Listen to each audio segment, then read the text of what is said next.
Welcome to Footballers Convention. I'm Sevi Sanchez, special World Cup edition. Happy to be joined by my pals, Mr. Mass TV, Brian Kamenski. Say hello, gents. Hello, gents.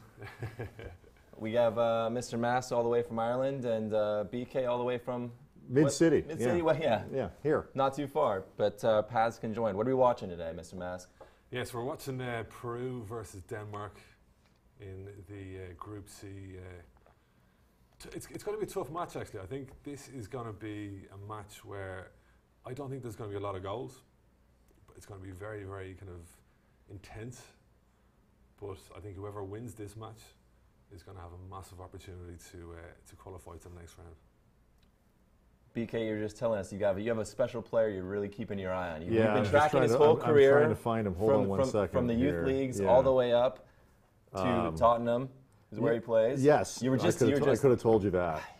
On the ball. I have been told. Yeah, I was really thinking this morning that Christian Eriksen was going to probably tip this thing in favor of Denmark. High quality player he is. I got to ask you, Brian. So yes. When the U.S. actually qualifies for a World Cup, it doesn't have to. It's happened. No, I remember when it did. Well, we don't have to go out and bid and host the whole thing just to get there. I presume you follow U.S. a bit. You know, you cheer for U.S. That's your team. What do you do in those other World Cups like this one where we? We're going to find out because it's been when was the last time we didn't qualify the U.S.? We've been in the last few. Right? Since I was a young pup, yeah. Yeah, we're in it usually. I think it would have been 1990. Right, so I've had '98 actually. Had a pretty good run. Yeah, maybe 90. I should know, but hey, I'm young. I mean, I can tell what I won't be doing is like the 3 a.m. matches. I'm sleeping through those. So yeah, a lot of 6 a.m. matches I'll be sleeping through. I feel like 9 is a good. So the 9 a.m. teams, 9 and on, like Portugal yesterday, Spain 11. They made a big put. You're up for grabs. Good, they made good, a big. Yeah, good for that. But you're gonna have to do something a little better than 6 a.m., 3 a.m. But I watch. I mean, I'm interested. I think I'm typical of a lot of American soccer fans, where I'm interested casually in what's going on. I love the spectacle of a World Cup, but I also have no vested interest in any of these teams, which actually makes it kind of fun because I can decide who I like and don't like based on uniforms. The beauty and about the other World things. Cup, though, is like that. Like you watch these games, like, and you don't have any kind of like invested interest in them. But then, as soon as you kind of see them play, you see the fans, you kind of go, "Oh, these guys are pretty cool." Like you see that, like the fans are kind of real, kind of spirited. They're really kind of into it, and then you kind of that takes over a little bit. Because like you mightn't have like a team beforehand, but when you see them play or you see the fans, that's when you really kind of go, okay, I like this team. It's kind of like Iceland. For me, it's Peru this year. That's what I was thinking. Although Iceland made a strong case to claim, hold on to that title this morning. I kind of feel like that. Like Iceland had their time at the Euros a couple of years ago. I think this time for me, it's Peru. Well, I'm digging on the uniforms or kits, as I'm supposed to call kits. But like I like the sash style there. That's solid. Miss Universe right there. Yeah, no, this is good. But I can do that. But I'm also not. I know there's been a lot of talk this week. Can U.S. fans root for Mexico because biggest rival and all. I don't care. I'm not that big a fan, so I know Vela, I know the Dos Santos brothers, of course. Those are people that I'm familiar. Yeah, I can. You want to cheer for something familiar? So I'm in for Mexico, even if I'm not supposed to, I guess. But so that kind of thing makes it a little easier and a little more fun. Yeah, it's kind of funny. They spend years trying to build up this rivalry to get us to watch the qualifiers when they go to Azteca and play in Mexico, and there's the aura. And now U.S. out, it's like, but we should all cheer for them now. Yeah, I can do it. My dad's actually from Mexico, so I've literally been torn my whole life where it's like, he's like, well, Mexico should win. Or, I go to his side of the family and it's like, all right, well, we want Mexico. And I'm like, yeah. And then, I'm a U.S. citizen, so more or less I feel like if I had, gone on to play for someone, it would have been U.S. So it's always, I'm relieved that in a way I have one team I can follow this World Cup and I don't have to split and be hated by both sides equally. Well, what's supposed to be the next line of alignment, so to speak? Like if your country's not in it, so the U.S. isn't in it. Descent, I guess. Do you go, and then you could go players that you know. Yeah. So like my kid knows Ronaldo. He's like, oh, which team are they? They're Portugal. Okay, I want Portugal.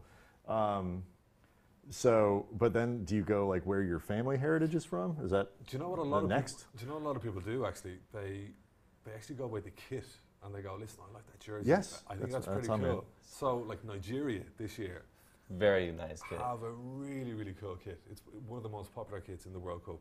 And a lot of people are kind of getting behind Nigeria because of that. And they have the story of the Nigerian fans who keep wanting to bring chickens into the stadium. Oh, really? Yeah, so that was a reason for me to like Nigeria too. Like their fans were Is barred it from. superstition? I think you can Google it. No, I don't know. It's part of their gig, I guess. But I'm pretty sure I was listening to NPR yesterday, and they had that on, and they said it was chickens that they wanted to bring in. The Russians, one more reason not to like them, would not let them bring the chickens into the stadium. Oh yeah, Russia Is that a refuses thing? to allow Right. Nigerian fans to bring live chickens. Usually the French sneak one in, like someone does the old under the shirt move because With they the have chicken? they have the rooster on their. Oh, right. But Nigeria, they want green chickens. That is brilliant. Let's see if we can get a shot of that.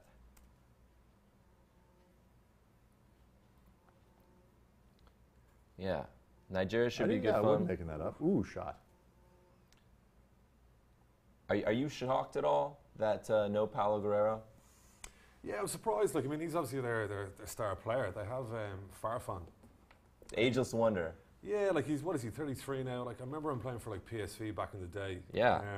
Great in the Champions League group stages if and you he was played actually, fantasy. He was the guy who actually got the goal for them to qualify when they played against New Zealand. That's right. So he's kind of going to have a lot of pressure on his shoulders. But yeah, I don't know. Like the thing with Denmark is like they have Christian Eriksen, like who is a fantastic player. As I pointed But out. again, Fan number one over here. Yeah.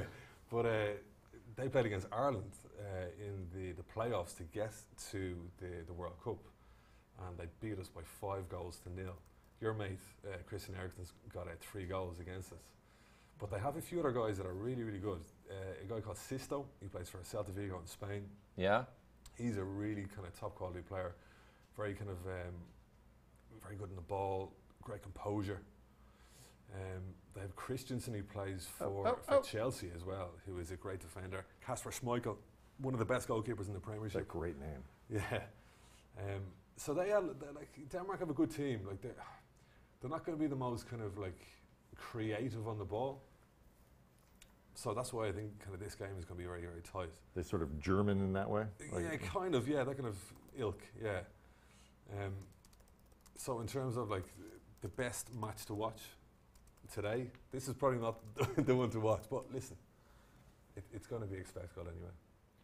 I feel like with Guerrero, right? Because was he going to play? Was he not going to play? 11th hour decision.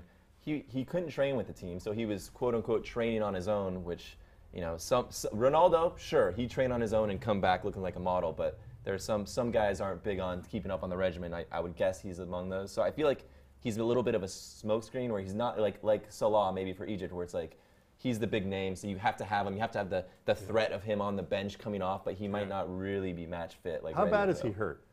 Salah? Uh-huh. Yeah, I mean, like he went off in the Champions League final, and you could see that he was upset. He kind of knew that there was something wrong. And then I was kind of thinking, oh, he's probably just doing that because he wants to play in the World Cup. But then when he didn't start against Uruguay, I was like, okay, maybe there is actually something wrong with him. Maybe he's not fully fit. I think he'd be all right for the next 2 games, but I don't know if he's going to be 100%. Even if he's not 100%, he's still Mo Salah. He's, in my opinion, the best player in the world at the moment. Even though Ronaldo scored 3 goals yesterday. On form, right? On form, yeah. I think he is fantastic. It didn't look good when someone put their arm around his shoulder just innocuously before the game, and he goes, ah. Yeah. That's usually not a good sign you're ready for full contact just yet.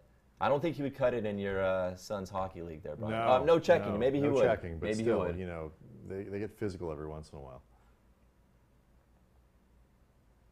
The Peru fans, I think they're great. They're great. Yeah, like it's incredible. Like there was a story I heard that there was a guy who wanted to get a ticket. He's from Peru. Okay. So there's special tickets available for fans who are of a certain weight. So he decided that he had a better chance of getting a ticket to one of the matches if he put on a certain amount, and he put on 24 kilos. I gotta, kgs, sorry, I gotta, kgs, give me a whatever. sec here, give me a sec. Kgs in order to apply for tickets that were more readily available. 52 pounds. There you go. Okay, yeah. So he stopped by McDonald's a couple times, Yeah. and yeah. Did it So, work? Yeah, he's there now. Like, yeah. Is he happy? Like, He's fat. He's fat. he's full. He's He's very got the full. fat part. But I very mean, full. that Happy kind of done. level of dedication, like I'm kind of going, yes, this is what I'm looking for. Like, and the thing about Peru is that like the whole country is behind this team right now. Absolutely. Oh, well, yeah. I mean, it's like when they kept showing the live shots this morning of the Iceland watch party, and it was, I presume, The whole all nation. of Iceland out on this lawn doing their clappy thing. Yeah. I mean, yeah, but this is one of the things that I think, that has kept America from being able to compete with some of these countries that are smaller, have fewer resources, and all these other things. There's just not that. There's not that collective engagement in soccer where like everybody stops what they're doing to support the national team and get behind. It just doesn't happen. Never has happened here. Like in 2006 when Ivory Coast said, you know what, this Civil War, let's put it on hold because we got to go to the World Cup real quick. I mean, don't quite have that sort of. I mean, and they are literally first world problems that make that happen. It's like we have so much other. A lot of times it's poverty and a lack of other unifying forces that take the Ivory Coast, and it's like it's kind of all you got. But I think we're getting there. You know, it was very nice of the Warriors one of to those. wrap up the NBA Finals nice and early, so it didn't conflict with World Cup at all. Exactly. I appreciated that. What a hot mess Cleveland is. Oh, is that my guy? No. They all look alike. in Denmark. The Danes? Yeah. Yeah. It's When not I was quite- watching Iceland, It's not quite Iceland or like Norway or Sweden. Yeah, Iceland this morning, it looked like boys from Brazil style cloning going on. Exactly. Your boy Ericsson's number 10. Oh, okay. So that wasn't my guy.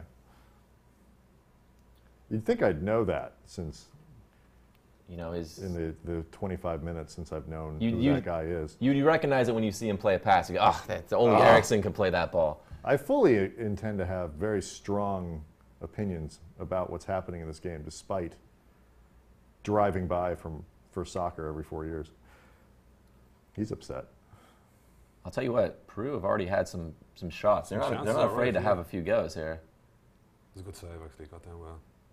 Schmeichel's, he's awake. Yeah, I mean, his dad, like, Peter Schmeichel was one of the best goalkeepers in the world. He used to play for Manchester United back in the day. I used to kind of idolise him. He was just Really? so good. Yeah, like, Did you play goalkeeper? I did for a while, yeah. I did Are for a while. you're a bit mental up there then? Because Yeah, they all are. Yeah, I mean, there's something not right with me. Yeah, I used to play in goals for a bit, and when I was younger, like, I'm not really going to say this to a lot of people, but I used to support Manchester United when I was a kid. You definitely didn't tell that to me when I did not, asked what club you support. So, Even I know that sucks. yeah, so I used to kind of look up to him and go, listen, this guy's an absolute legend, but I don't support Manchester United anymore. All Shamrock all the time. Shamrock Rovers all the way, buddy, all the way. Do you have a club team you follow, Brian? What or a couple you? I mean, like in like the Premier League or something like that, or one of those. We like saying because it's on a lot when we wake up. Me and my kids, or on weekends or in the morning before school. There's a ton of Bundesliga on that just happens to be on, and so we like saying Bundesliga. We think it's a funny word,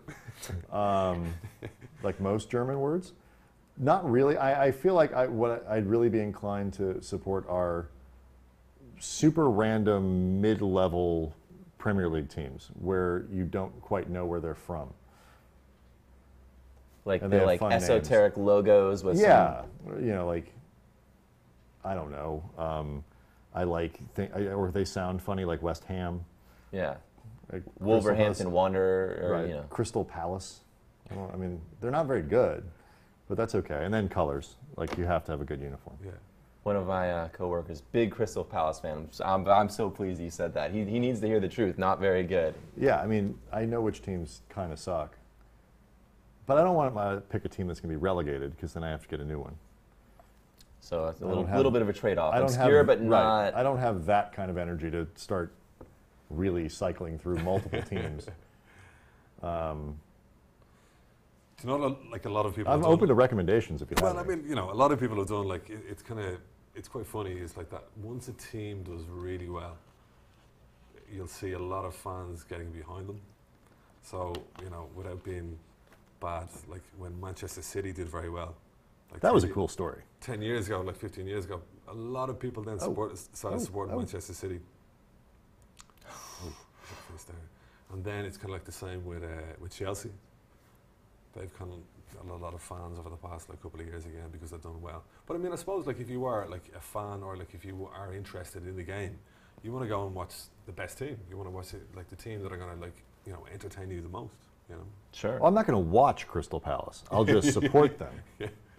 I mean, they don't put them. They're not going to be on TV, and I'm not going to like invest the time in. I'm sure I could find some sort of streaming service that would allow me to watch every game. You can watch them on TV, but you have to break your 6 a.m. rule. Yeah, so it's priorities. So the teams I watch are the ones that they put on regular cable. You know, that's one thing. Americans, obviously, we get a pretty bad rap for our soccer following, but the American fan, the one that gets up, when I'm getting up at 4:30 a.m., 7 a.m. to watch these matches, that takes a little bit of dedication. This, Mr. Mask here was saying, what time is that match tomorrow? In the a.m. So. But that's the thing, like it's a lot of dedication to get up at that hour of the morning to watch a team that you've no kind of real kind of like invested interest in. Like you're not from the area, okay, you like the team, whatever, you like the way they play, but at the end of the day, because it's not like this. This is a spectacle. It's once every 4 years. Exactly. There are thousands and millions of people around the world who are all getting up at the same time to watch the same. It's kind of cool, but a random, game in the middle of the season for one of these, great leagues around the world. Yeah. I'm hipster enough to say I'll pick a team and support that team and make it. I'm hipster enough to make it an obscure team that makes me sound kind of cool, but not hipster enough to actually get up and watch the games and talk about it a lot. And, so I'm about halfway there. I get real snooty and defensive about, like, if somebody says, which team are you waking up for? Who's your team? Like, who's your team? Sevi? Liverpool. Liverpool. All right. Well, this is a good year for that. I've suffered through the bad years enough that Sevi's been a lifelong Liverpool supporter for the past 6 months. Yeah, ever since they thrashed Roma, I said, man, you know what? I've always loved these guys. Yeah, these guys are good. Yeah, they're very attacking minded. Yeah. No, I remember. Was he always that bad? Oh, the Karius. Oh God, that was horrible. He's a bit hit or miss. My whole argument was, he doesn't make that second mistake if that first one doesn't happen. Right. He's just so rattled you can't even focus after that. Yesterday in the Spain match, the Spanish goalkeeper De Gea, who's probably one or two, him and Manuel Neuer were talking about, maybe one of the two best goalkeepers in the world, and he had an Ole moment where it just trickles through a howler, as we call it. Oh, right. So it happens. But apparently, you're talking about the second goal for Ronaldo? Yeah, exactly. But apparently Karius had a concussion, though. Oh, really? Ramos had elbowed him. Oh. Dude, okay. Apparently, Ramos had elbowed Karius in the head during the match, and then after that, he was concussed. He was concussed. His judgment or motor skills are. But it's just, I just feel so bad for the guy because, this is, his moment. This is the biggest kind of match he's ever played in, and to make one mistake, okay, fair enough. But to make two mistakes like that, I mean, he should just move here. In the States, he'd just be rich and handsome, and nobody would know who he is. Over there, he's rich and handsome and infamous, right? For the wrong reasons.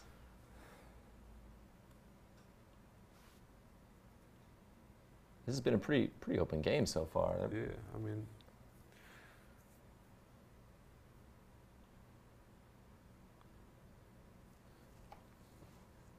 How long until we see Guerrero? That was going to be my before next half, question. and you think 60 minutes, something like that? See, I don't know what's wrong with him. Like, I don't understand like why he's not playing. So, if there is like a serious issue there, like he just mightn't be like 100% fit. And if he's not 100% fit, he might come on like in 60 minutes. This is one of those deals where you just hold it until you need it. As long as the game is tied, as long as they're not behind. Sure. If they get up, maybe he doesn't play at all. Yeah. So Group C, France won this morning, beat Australia. Needed a little technology help, some video replays and some goal line technology to get their goals. So you figure they're probably in the driving seat for the group then, right? They'll probably go on. France. Yeah. Yeah. So this match could, maybe that's why we're seeing them both go for it. They figure this is a match they got to get some points out of. I mean, I'm just looking at the odds here for like who is favourite to qualify, and France are 1 to 20. Yeah. So if you put like £20 or €20 or $20 on, you only get one back. The second favourites, the second favourites are Denmark. They're at 4 to 5 to qualify, and then Peru are the third favourites. So the bookies think that Denmark are the better team here. If I was a betting man, and I am, yes, okay. I kind of like that bet on Peru. And even before this, you kind of got that vibe where we were talking about this feels a little special for the fans. Yeah. Denmark is What's the number on Peru? See, we do odds a little bit differently to you guys. So we do like, it's not decimal odds. We do like 11 to 8. You guys do like 3.0. No, but I can understand. I can follow along. Yeah. So okay. So I gamble enough to. Yeah. What is this? The money? Sorry. You can just give me the number. I'll figure it out. Don't worry. So there's this thing called betting. You can win and you can lose. So I know this hustle. Yeah, Denmark are 4 to 5 to qualify. So they are the second favourites to go through. Then you have Peru at 11 to 8. Okay, so that's quite reasonably close. tight. Yeah, it is. No, absolutely, it is. And then Australia's way back. And then Australia are 5 to 1. But I mean, if I was a betting man, and I'm not really, even though I'm on a betting website, 4 to 5 seems a little bit short for me to put a bet on at 4 to 5. Here's a bet for you, actually, Ron. All right. 80 to 1 for your mate Christian Eriksen to be top goal scorer in the tournament. Oh well, that's you go spend that money already. Put it in the bank. So you're hearing that fellow who bites everyone. Suarez. Off to a bad start yesterday if he's going for the golden boot. Ronaldo, big head start. Oh, yeah. So why does Messi struggle so much with penalty kicks? What's the deal with that? He's missed like four of his last seven or so. Like that. Including today. The thing is, like Messi and Argentina, like they're just the most unluckiest kind of pairing. When he plays for Barcelona, he's the best look in the world. But then when it comes to Argentina, like things go wrong. I think he's lost like 2 or 3 finals with Argentina that he's been in. The last 3. His last 3? Is that what it is? Because it was both Copa Americas and World Cup. I think. Exactly. Yeah. So I think there's some kind of jinx on Messi with Argentina. Now the other thing is, and like a lot of people talk about it, I'm kind of getting sick of it. Like people are saying, look, who's better, Ronaldo or Messi? I'm kind of going, listen, they're 2 fantastic players, 2 of the best players in our generation. Let's appreciate them both. You know, who is better? I don't know. I mean, spoken like a true neutral. You're never going to make it in American sports commentary. It's all about who's the GOAT, who's absolutely this, not who's got more titles, who's scoring more goals. Not only you have to pick one, the other one has to suck. Yeah. Like you have to find something wrong with them. And if you praise one, people go, oh, why do you hate the other guy? You know, but like I am sitting on the fence. I completely accept that. But I mean, in terms of, you know, 2 players who are at the pinnacle of their career, they're winning titles left, right, and centre. They're 2 amazing footballers. You know, like, can you compare? Like, can you go, okay, well, he's better at, like, okay, in terms of, like, Messi might be better at dribbling. Okay, Ronaldo might be better at heading. Heading, or, But, I mean, they're 2 great players. Like, yeah, but you have to choose. That's how the world works. Who would Ronaldo's better at not having a shirt on. showing his thighs before he takes a free kick. In fairness, if I looked like that, I'm not sure I would own clothes. Yeah. I mean, I just wouldn't. I'd be like, look, this is it. As soon as you shoot and you think that ball's going to cross the line, pop the shirt Everything off. comes off. Everything comes off. Shoes, shorts, all of it. If you're asking me, I still Messi edges it just a little bit, But why? Is there is there a main reason? Like, is there kind of like a defining reason because this guy's better? You know, my old argument for that, which I could be countering, is that Messi can turn a game on his own, where I feel like Ronaldo needs a bit of service. Okay. And maybe gets a little frustrated at his teammates and does the gestures. Yeah, no, absolutely. You know, and especially now, latter Ronaldo, who isn't dribbling his way to chances, but finishing a lot of things that come created. Although the counter argument I recognize is Argentina are basically, they just pass it to Messi and they kind of go, oh, okay, you're going to do something? Or you want to shoot? You know, they defer to him all the time. Here, you give it to you around the box, cut in and have a shot. Yeah. I think the thing with Ronaldo is is he a year or two older than Messi? Whoa.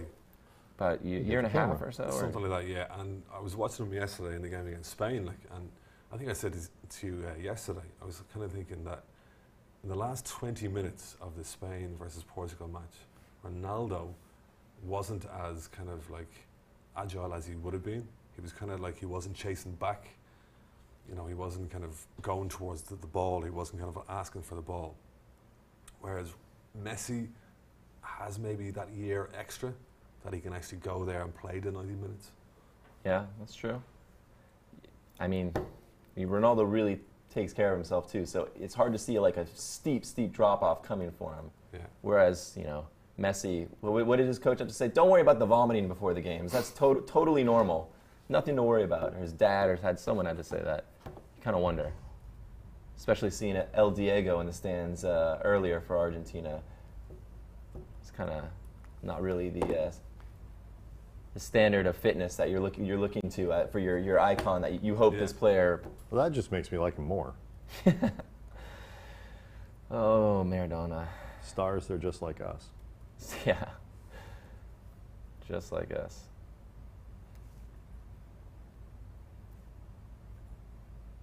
That was a good shot by Eriksson a minute ago, wasn't it? Was that Eriksson or no? It was. Bring it down a little bit. I was impressed with those hats that they had with the little clappy thing, the little hands in front to clap. Those were kind of cool. My only beef with those is when I was watching the Iceland match earlier, and you know they do the big Thunder Viking clap. When someone has a little plastic clapper, it's not as menacing anymore when they're slamming that up there. It's Denmark. Denmark is not wildly menacing anyway. Nothing on their about best it. moments. No bite to them, no edge. Not a lot. Nice place, but You been? no. I mean, I hear I've heard. things. Yeah. Right. I've got the internet. I've I seen hear it's some lovely. photos. I hear it's lovely, but it's nobody's scared of Denmark. No. I think if you want to get a beer in Denmark, it's like, I think it's like €15 for like a pint. What? It's that expensive. Yeah. Why? Why? It's because of the taxes. Oh, I'm down on Denmark. Same with Norway, same with Sweden, Finland. Pay for that quality of life. Yeah. You It can't be that bad. These are like some of the happiest countries in the world on those happiness index measurements. Yeah. It's always the Scandinavian countries. Scandinavians, Canada, and the Scandinavians, right? Not us. No, We're a speak for grumpy yourself, man. bunch. Come on, speak for yourself. The Irish, pretty happy. Yeah, I think so. Yeah, I think so. You're feeling pretty good. Absolutely. Yeah. That's because beer's not €15. No, it's not. It's 5 or 6. That's reasonable. It's not too bad, actually. Yeah, it's not too bad. It's a little sloppy out there. Yeah. You think it's kind of they're kind of closing each other down a little bit. Like Denmark are very defensive anyway. You think it's kind of just opening game, first group game, kind of nerves a little bit? Yeah, they don't want to kind of lose, but it's kind of a game that if they did win, it's going to help them a lot to qualify, but they want to kind of play it safe, I think.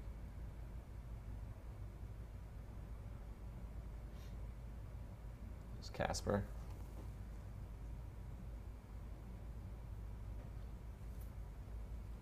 But if you don't win a game like this, where it's the two teams that are, kind of vying to be the third team, then you either have to run it up on the fourth team or hope you get a better result against France. So there's a little bit of a risk to kind of playing it safe. There is, saying we'll just draw our way out of this. Yeah.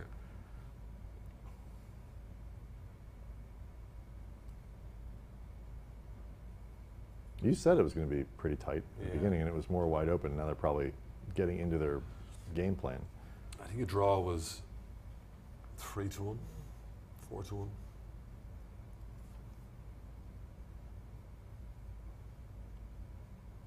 That's far fun there, isn't it? Yeah.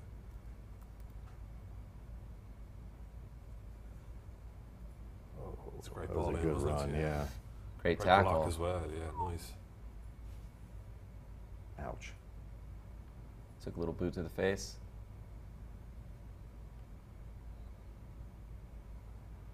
He wants him to do more of this. He wants him to vogue a little bit or something. Do this. They're not doing that enough. Who was the guy who rolled like 75 yards yesterday? Oh my God, that was fantastic. That was, yeah. Who was? Remember that? That was one of the Egyptian guys. Yeah, I think, or was it Iran? Yeah, maybe. I think yeah. Morocco. Iran. Oh, it's What fantastic. happened? Like he just kind of like. Just Google rolling soccer player. Terry, you find that? Yeah. All right.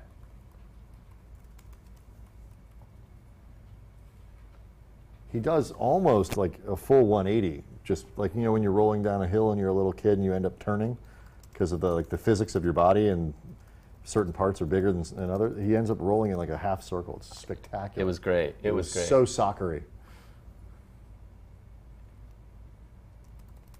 Oh yeah, I see it here. Yeah. Okay, Isn't that great?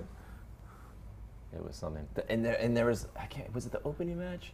There was a throw-in where the guy goes to throw it, but he wants to throw it short, and he doesn't know what to do, so he just like stoops down. He like drops down and like just does this little thing. That was the best. That was. I think that was probably the same match.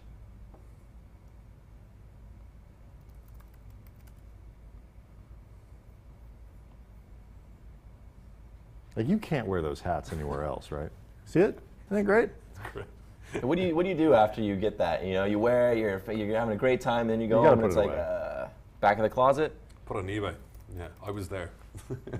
My favorite though is like my kid's 8 and plays on like a club team, and you can tell the kids who watch a ton of international soccer, particularly, and how they react. Oh, anybody can look.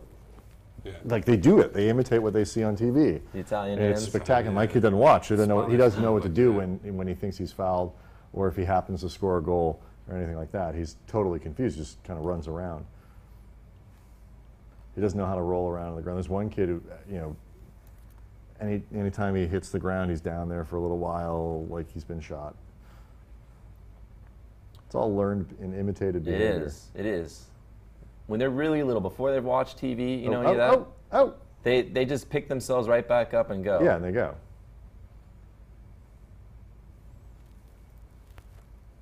I keep trying to, like, you're 8, just get up. Just Everything go. heals in a day, Right. you know. The walk ref that off. The ref is not going to change the call. You're not going to get any sympathy. You're just get up.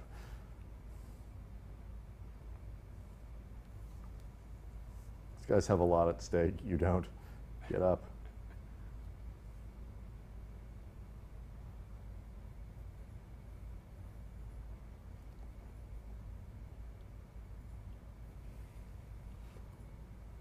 Yeah, so the last time Peru qualified for the World Cup was in 1982.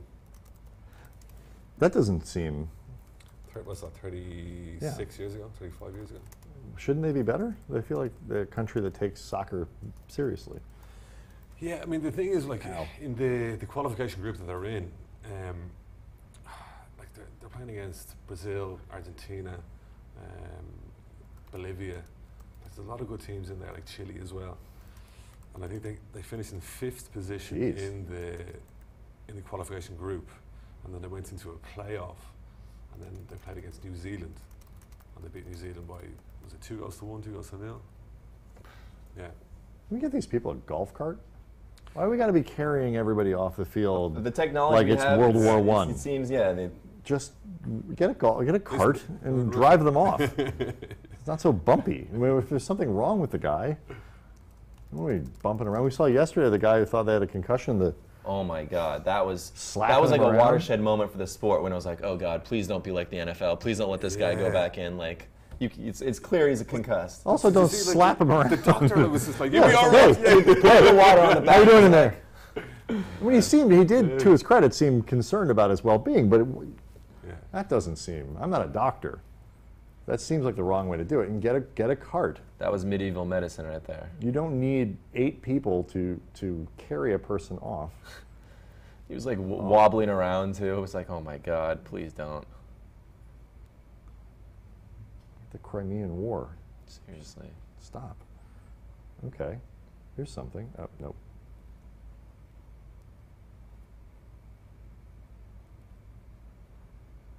Where's the goal going to come from? Who's going to score? Ericsson. Yeah, Ericsson. Ericsson free kick. Ericsson, and then a couple more. Sisto, maybe Jorgensen, possibly. I don't know, like, how many shots on target have Peru? I think they have like 7 shots on target so far. It's going to be so close. I don't know. I can't. To be honest with you, I actually can't see a goal. You're thinking 0-0 the whole way? I'm thinking maybe 0-0, 1-0, 1-1. I just can't see many more goals than that. Official just called offside. Looked real nervous about that too. Did you catch him on camera? He didn't. And he was like, Which is what you're looking for in a major tournament. The official will go, I think that was, he was offside. Come on, Peru.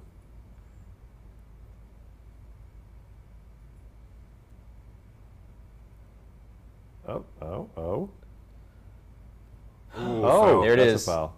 Oh, here's Ericsson Here free we go. kick. Here we go. Oh, a yellow. Yeah, he was pretty late Look on at the that. sportsmanship. That's nice. Tapia. It's good fish. Delicious. This is it. This is Ericsson. I was right? going to say he Oh, yeah. barely tapped him, but that would have. No, that was legit. When You you're, got him. When you're running at full speed, No, a he little, got him. Oh yeah, that was. You got him. That was deliberate. You think But- so?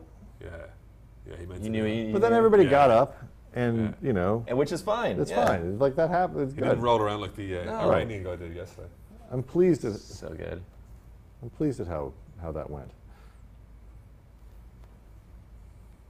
Yeah. Overall, a success. That foul, I would say, was a success. This is my favorite part of any game my kid plays in because he's still a little scared of the ball, and so the concept of the wall to him is like no. And so whenever it happens, he's like, pick one of these dudes who's, I don't know, 10 meters away from Yeah. like the last guy on Denmark who's way over there. That's my kid. He wants to be He's on like, the corner. no, he's like, wait, you want me to put myself in? Fuck that. I'm not doing that. I'm going over here. I'll guard this part. Little piece of advice is that fear will never go away. No, no matter well- how old you are, no one likes being in that wall. Right, in fairness, like the wall does seem kind of stupid. Like, Ooh. Oh, great save. Oh. Great Good save, hands. yeah. Yeah, good hands. That was a rip. Yeah. his instinct there is absolutely 100% correct. Yeah, that was. That looked painful. hit his Like he own just man? got drilled by the ball. These guys kick real hard. He might even hit his own man. Who went down into? Oh, he did, so he chipped it on the ground first. That was cool. That's got to be tricky. That goal that Nacho scored yesterday for Brilliant. Spain, like it was just incredible. Oh. Handball? Oh, no, What? maybe? for you, What? Oh. Yeah, like the technique. That was pure. That was pure. Oh, I thought it was just incredible. So far, goal of the tournament for me. Oh, that What looked, about that looked Ronaldo's like goal? cheating. do you reckon? It was- Like for me, Nacho. Yeah, yeah, absolutely. Ronaldo's looks great. But yeah, I mean, it was like I think it was the first free kick that he scored in 45 attempts. I've seen him hit the wall a few times. Oh, yeah. man, I've like- seen that story. When he played for like Real Madrid, like or like when he did like during the season, the last couple of seasons, like every free kick just went over the bar, hit the wall. And then you get the. Yeah. The thing is, he has no teammate to blame, so Yeah, he, yeah. like, you know, what's he gonna do? But that's hard, though, right? Steering that thing around a wall. I mean, I'm not walking outside and curving around the wall, I but mean, if he's the best player in the world, you know, okay. it should be easy for him though. he's done it enough though, where he's earned the right to keep missing. I think, you know, better. Who else? I don't know who else Quaresma can take some free kicks, but he's not always starting. So, plus, you know, when you're Ronaldo, when you're the man, it's you live or die with him taking it, right? Like you have to give him that chance. Then it's more of a story if he doesn't take free kicks, right? Then it's Oh. There was one guy who used to take the free kicks for for Brazil, Roberto Carlos. Brilliant. And like he scored the Confederations Cup one against France. Yeah, that was the one. Yeah, but again, it's like Ronaldo, like where you know, like he only hit like a very, very tiny percentage of the free kicks into the goal. But you remember it. Oh, well, that goal was just incredible. Like, what was it, like the banana kick or something? Yeah, the cameraman going like this. Yeah, he was like, what's going on here? But it was incredible.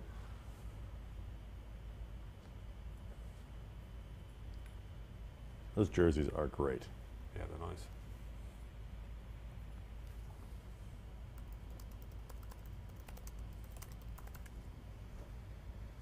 Denmark's starting to pick up a little bit. They only had for the first 35, 38 minutes, they only had like two shots on target, something like that. Yeah, they're kind of coming more into it, like. But they've kind of seen what Peru's about. Yeah, you know, they got over a little bit of testing testing the waters, kind of thing. Yeah. That wasn't a great free kick by Christian Eriksen, though. His shirt's still on. Is that the coach of Denmark? He looks like the coach of Denmark. Yeah, he's like, if you saw that guy in a bar, he's Norwegian. You're guessing jobs, or on the train, you would say he could be the coach of Denmark. Lars Albach, I think his name is.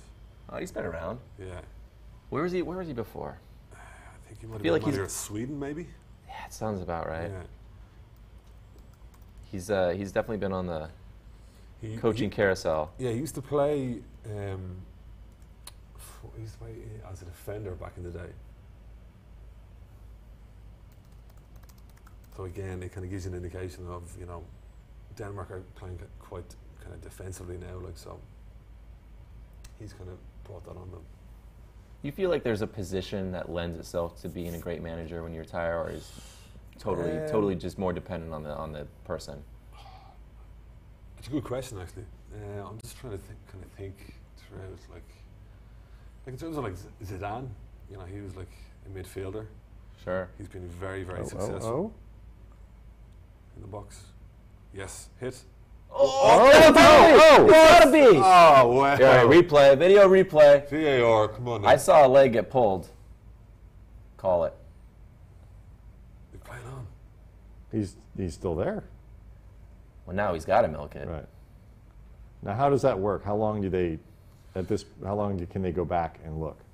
I think they might get notified by their linesman if they think that it might be a wrong decision.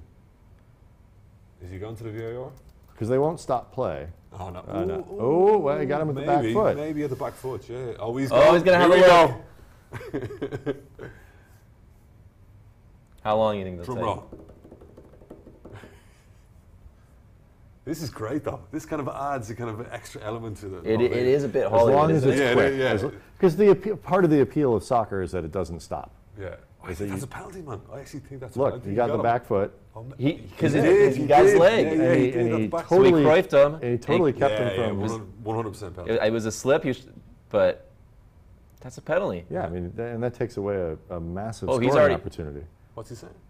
Yeah, here we go. Come on. You see, like, that's perfect. That took maybe a minute. Yeah, I can live with that. Did you see the France versus Australia? Okay, did you think that was a penalty?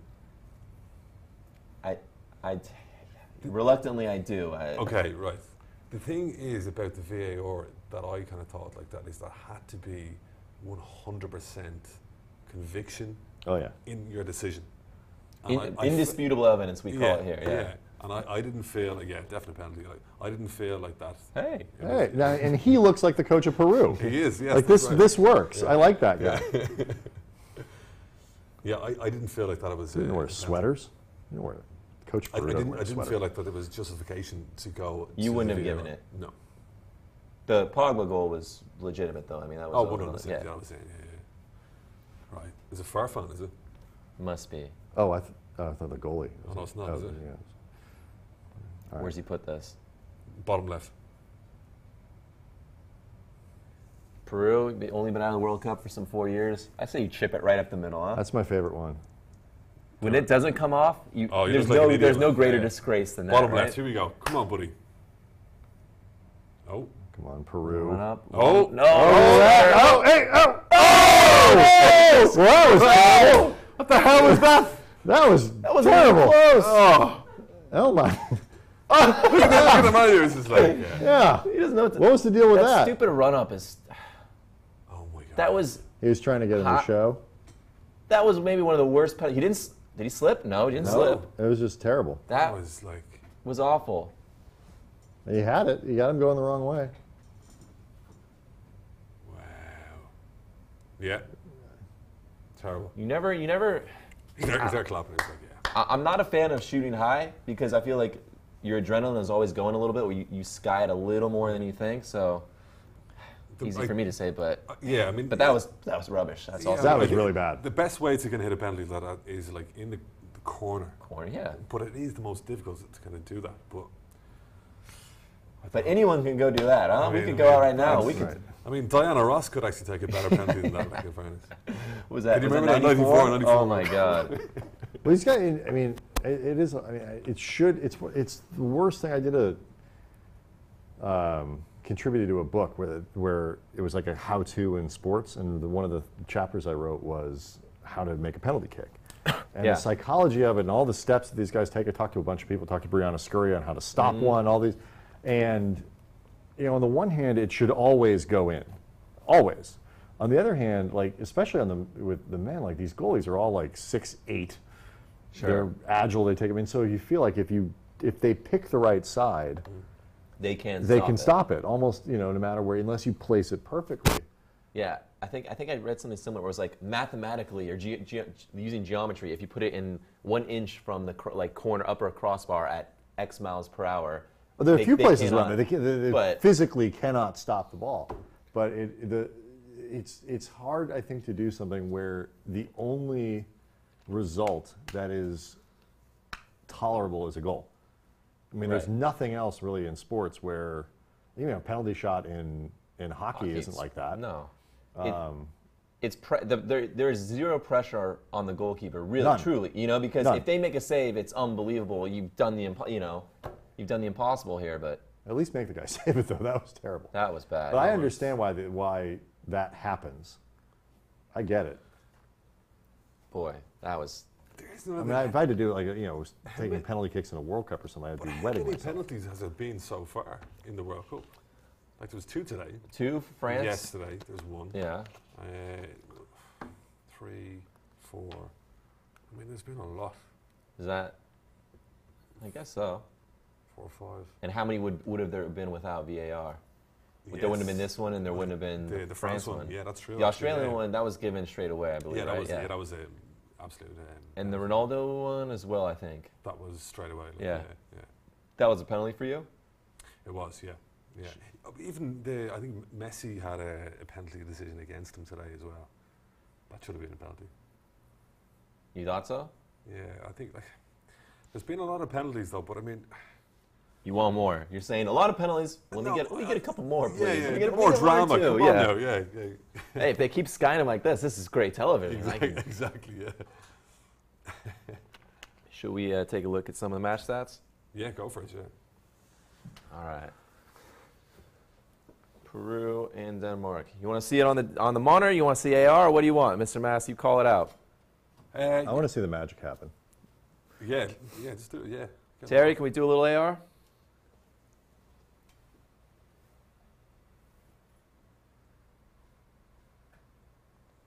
All right. Peru and Denmark. Possession, obviously, we saw as Denmark kind of grew into it. They had a bit more possession, but goal attempts also, those 5, I think 4 of them came maybe in the last 10 minutes or so. What's the big story for you? Anything jump out at you? Tackles 1, 3 fogs, Gills 1, like crosses. I mean, it's been fairly even, right? This kind of confirms. Very even. Like, I mean, looking at this now, it doesn't seem like there's one team that's kind of like doing better than the other.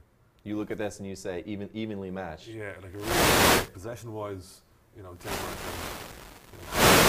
if you look at like in terms of goal attempts, you know, Peru have had a few more chances. The only stat that we're missing here is penalties missed, which it's maybe a little bit of a difference there between the two teams. Is that a llama in their flag? I hope. Otherwise, why did I wear this stupid alpaca Or it could be an shirt? alpaca. I think they respect both of them. You guys keep talking. I'm going to Google that. Let's look at some of the average positions. Which team you want to look at first? Let's look at Denmark first. Sure. Let's have a look. Okay. So Jorgensen has kind of been playing where he's kind of supposed to, a little bit down from where he's supposed to, but it's kind of been played. Their line is quite high as well, isn't it? In terms of their back line, yeah. Yeah, it is quite high. So they're pressing a lot. Eriksson sort of drifting over to the right too. Yeah. I think Eriksson's role is kind of very much like a free kind of role where he can kind of roam whenever he wants. He isn't like a centre attacking midfielder. Yeah. But I think he's kind of free reign to do what he wants. He's Eriksson, like, I mean, he's the best player in the team. You're not asking him to track back, and you know, you just find some space, create a little something, see what you got. Let's take a look at Peru. Wow, look how spread out they are. Wow, okay. So that's a massive difference then. So they're playing a lot more kind of defensively than I thought. Farfan's kind of come back into midfield.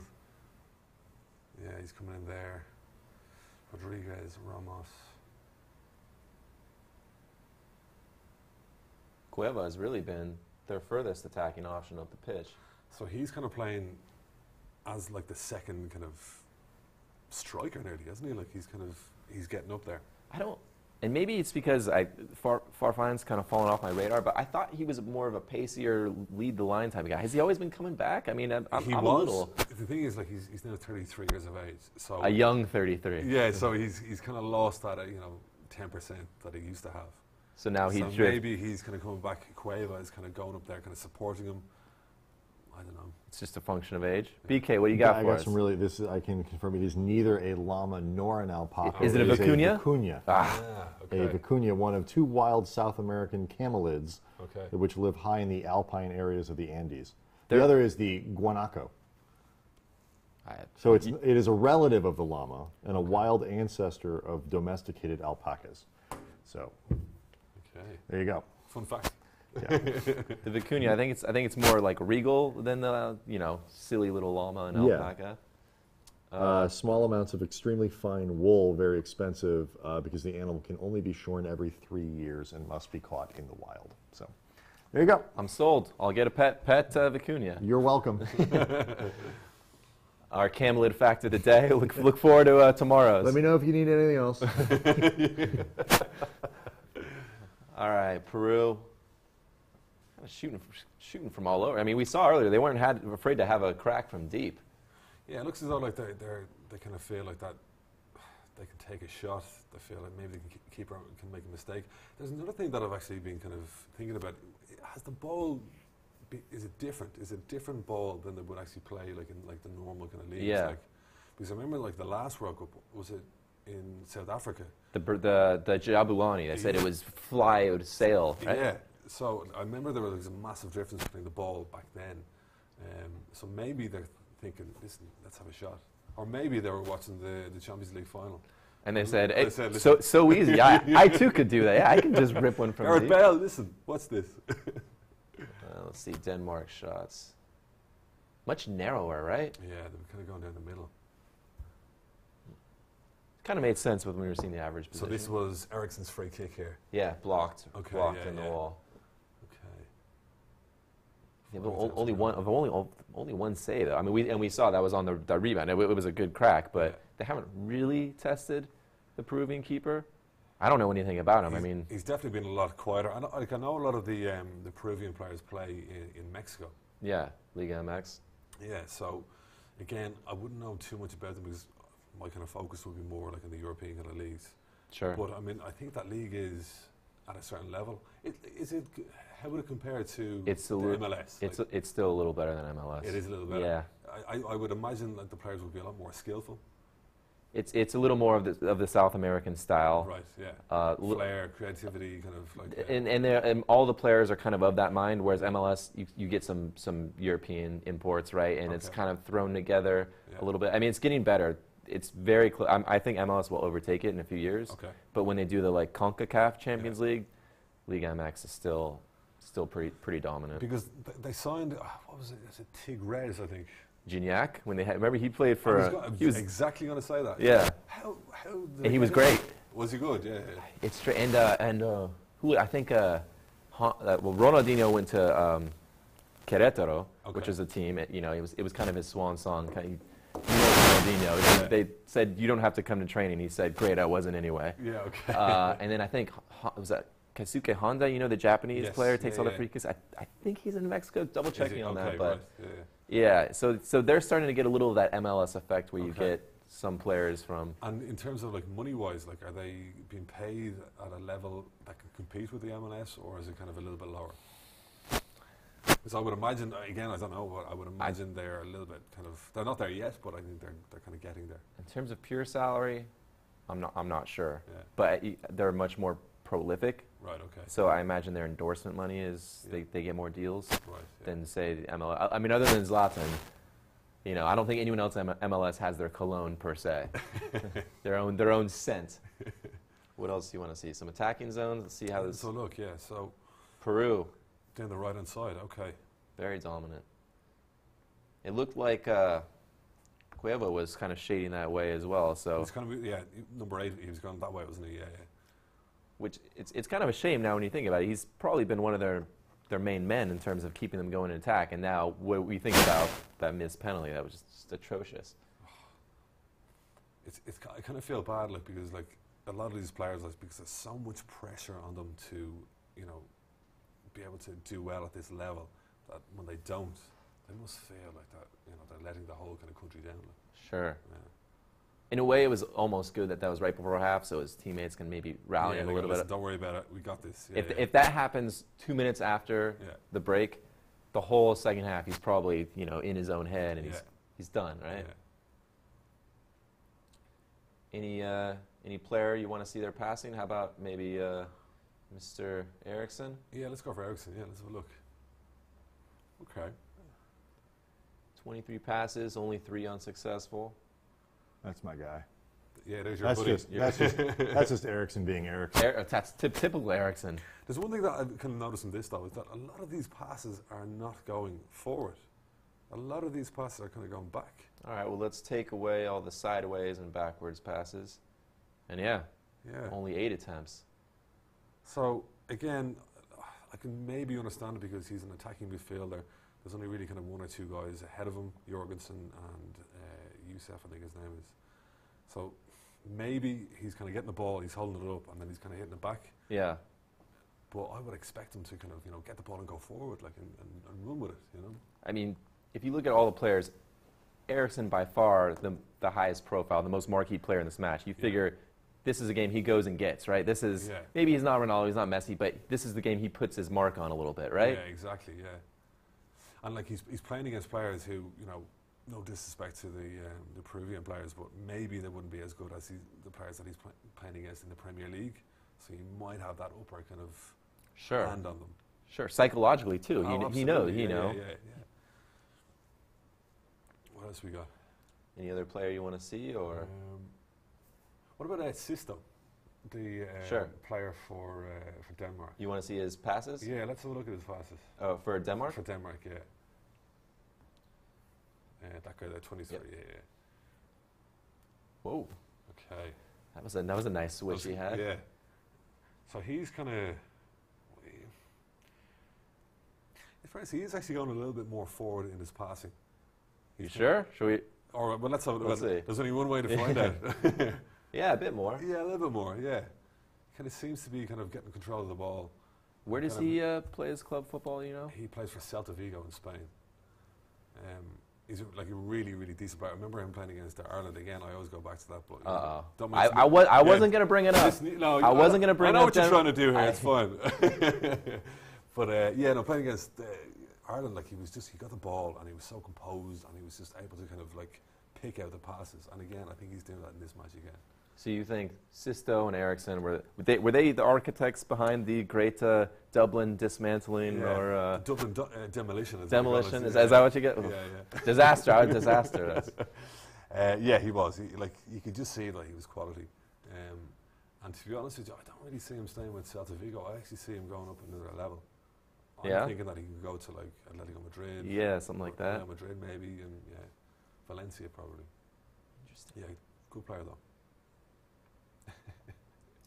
Let's see their heat map. So, yeah, you can see he drifted centrally a little bit, but mostly stayed on that wing. Is he pretty strict in sort of the area he likes to patrol, or does he doesn't get the freedom that Eriksson does? He doesn't get the freedom, but he still has a little bit more kind of freedom than the other players, I think. It's kind of talent based. I think it is. Yeah, I think it is. It's kind of more like that.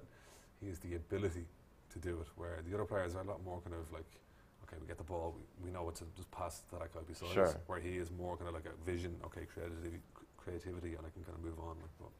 If you're a manager, you just kind of let that happen. You know, you do like you give allowances like to people like that, like people who are able to kind of change games, people who are able to influence games like that. Nice.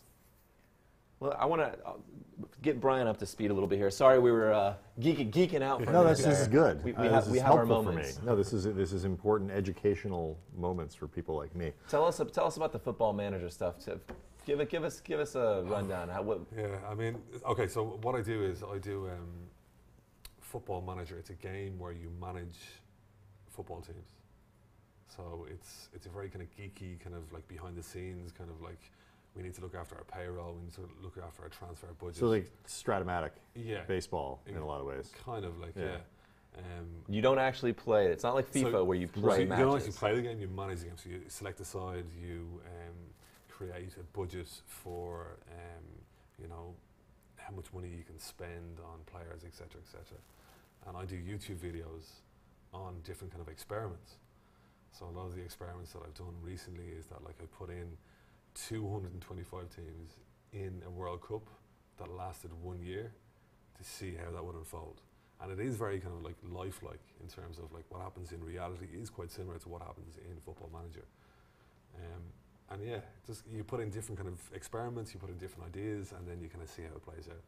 And I just kind of talk over that, and people watch. Honest question. You ever gone to the bookies with one of your, a little tip you maybe learned from Football Manager? And I haven't, but I've definitely considered kind of like doing that.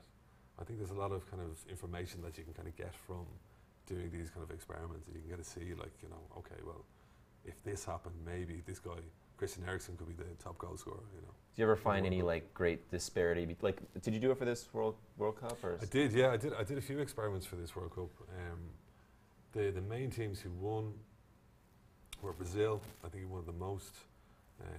Germany were second. No, France were second. Germany were third, and Belgium did very well. I think they were fourth.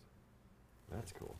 So you found some disparity maybe between the odds makers. Is that maybe where you look then for value more or less? I think the top 8 teams that finished like in a certain order were the same as the bookies odds. So it gives you a bit of an indication of how close it can be between the two. Those guys know what they're doing. Exactly, yeah. There's an art and a science there that I'm not privy to. Very cool. Second half, here we go. I'm still thinking Guerrero, maybe 60th minute, and I think he's the man that changes it. Hey, don't shove my guy. I'm actually pulling for Peru here, but I was, the guy who tweeted me earlier today was really enthusiastic about it. He was adamant that you keep your eyes on Christian Eriksson. He was excited, and it's contagious, right? I mean, the old World Cup fever, It's carnival fever. Like, I mean, it's so easy to kind of like get behind. I feel like too, I can go back and forth between cheering for both teams. Yeah. Fairly liberally during the and really it's not hurting it's not hurting my credibility. Yeah. I don't feel like that's at risk.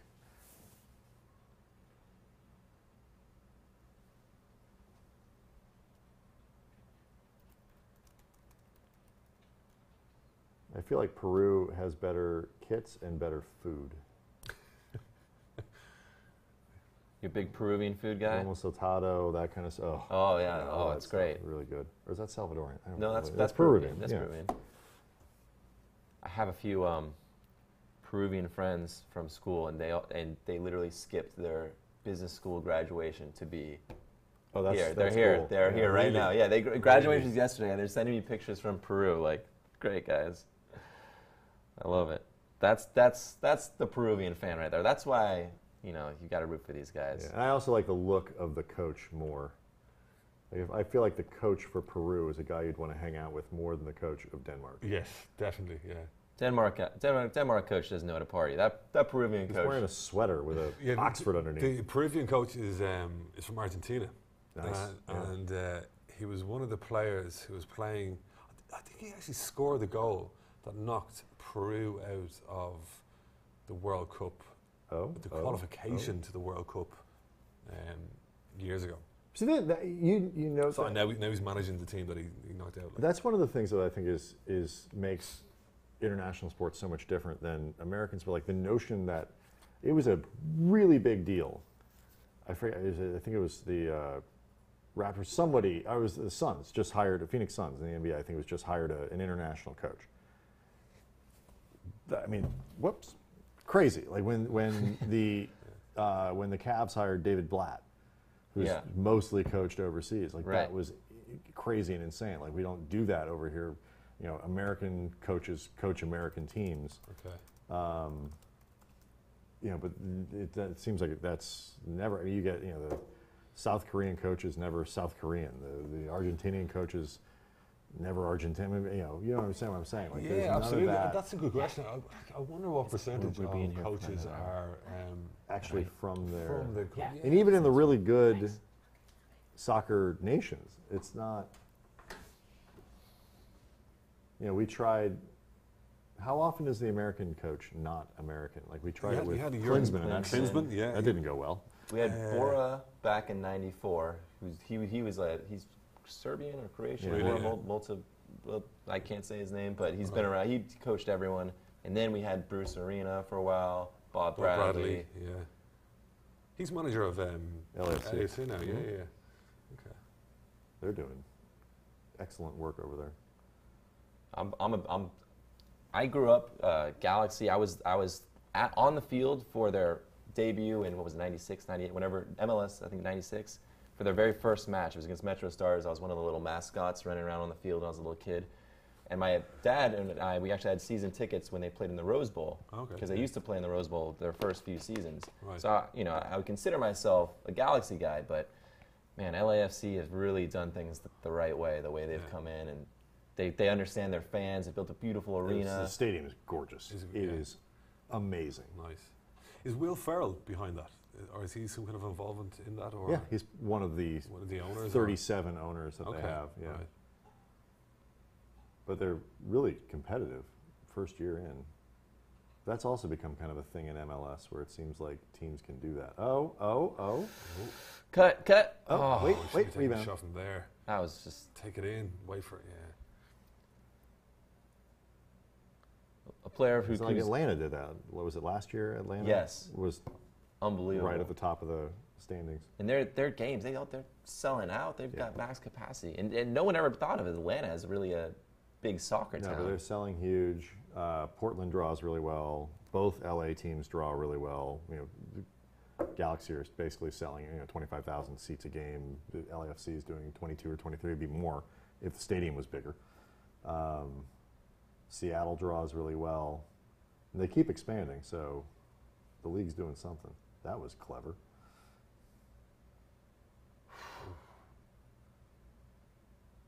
But I think that'll eventually make an impact. You can't, in this country, you can't have strong, at least on the men's, with men's sports, you can't have strong international teams in sports where there isn't a strong domestic professional league. It just doesn't happen.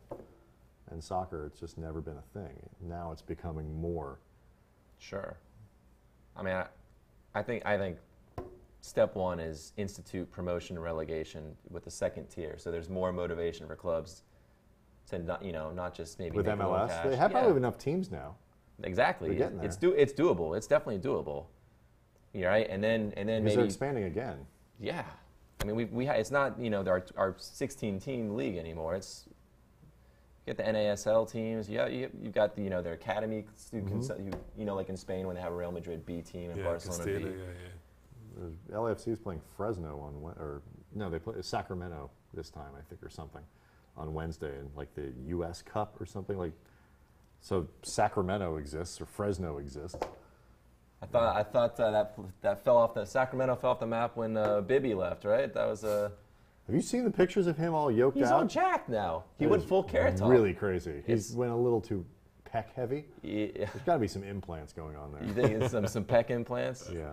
Even if it's Have not. you Googled that? Google the Mike Bibby before and after. What's Mike Bibby, is it? Mike Bibby. Mike Bibby. Bibby. Yeah. It's bizarre. I don't understand when someone goes from 0 to like jacked like that super quick. Like, well, especially somebody who's no longer being tested. Yeah, exactly.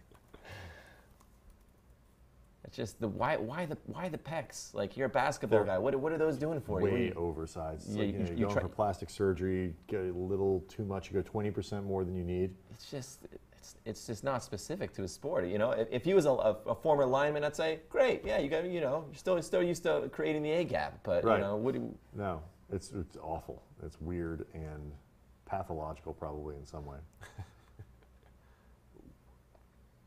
All those bodybuilder, weightlifter guys have body image issues. Yeah.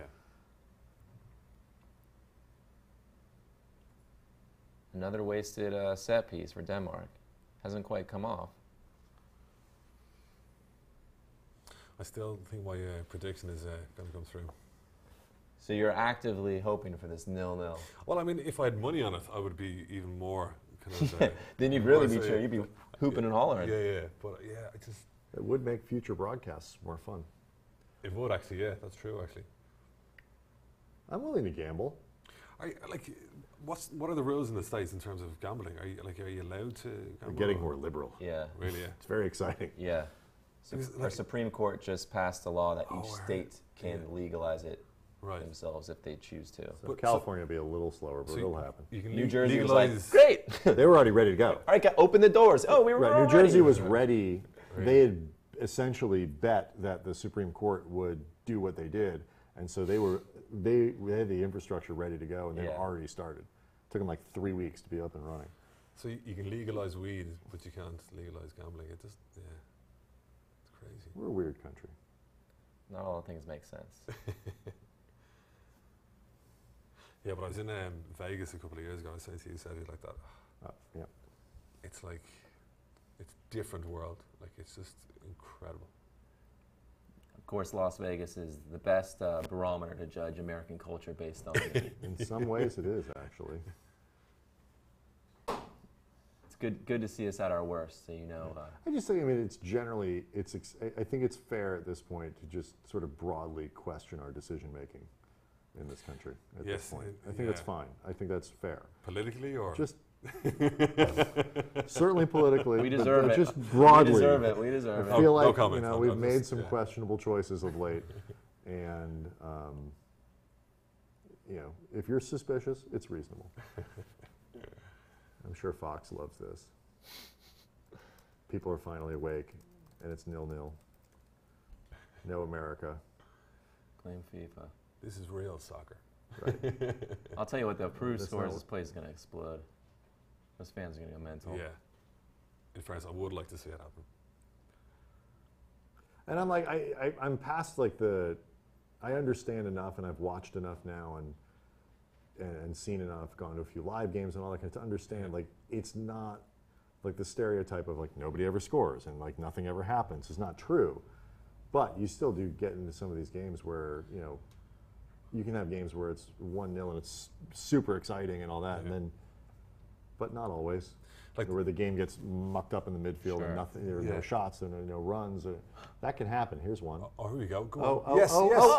Where are you going? What are you doing? What? What are you doing? What do you do? Shoot. What do you want to walk it in? Wow. Come on, folks. Dude.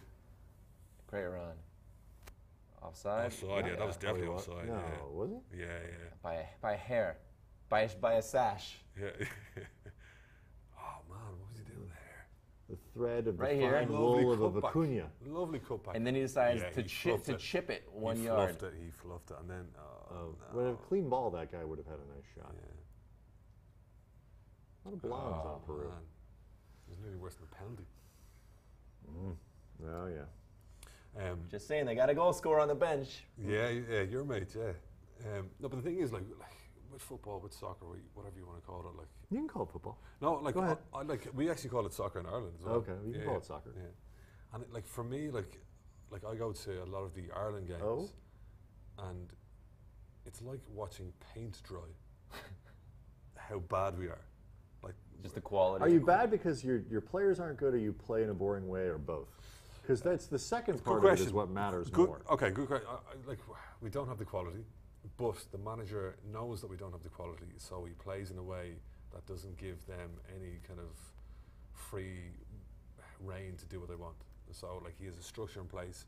You get the ball from the back and you boot it up, and that's all you do. And like to watch that as a fan, it's just like horrible.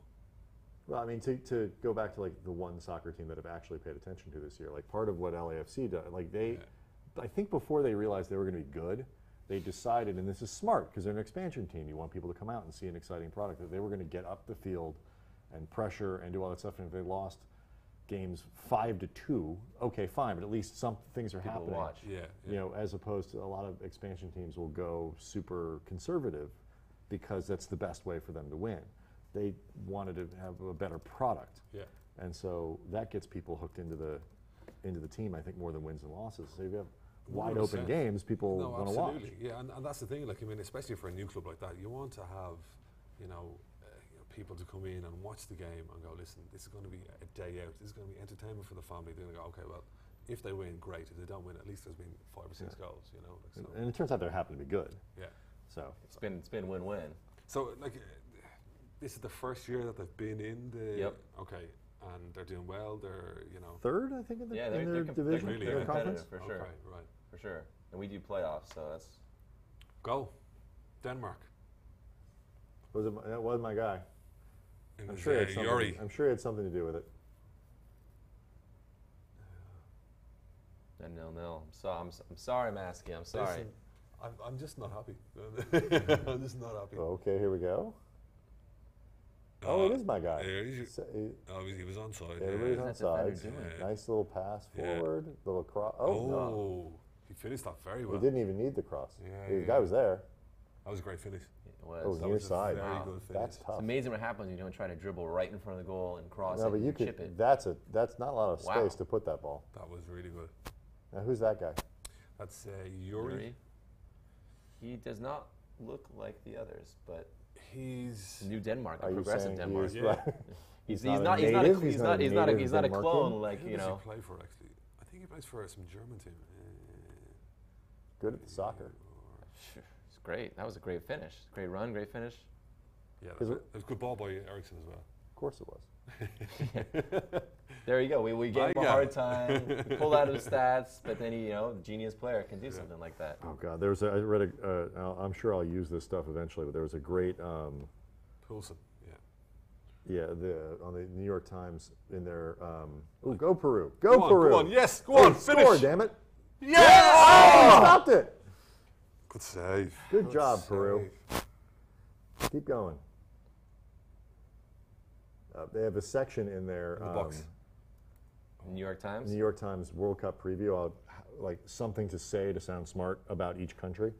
So I may have to bust those out before the end of this game, and you can tell me when you think I've done it. I've a few of those as well, actually. Here's one for you, actually.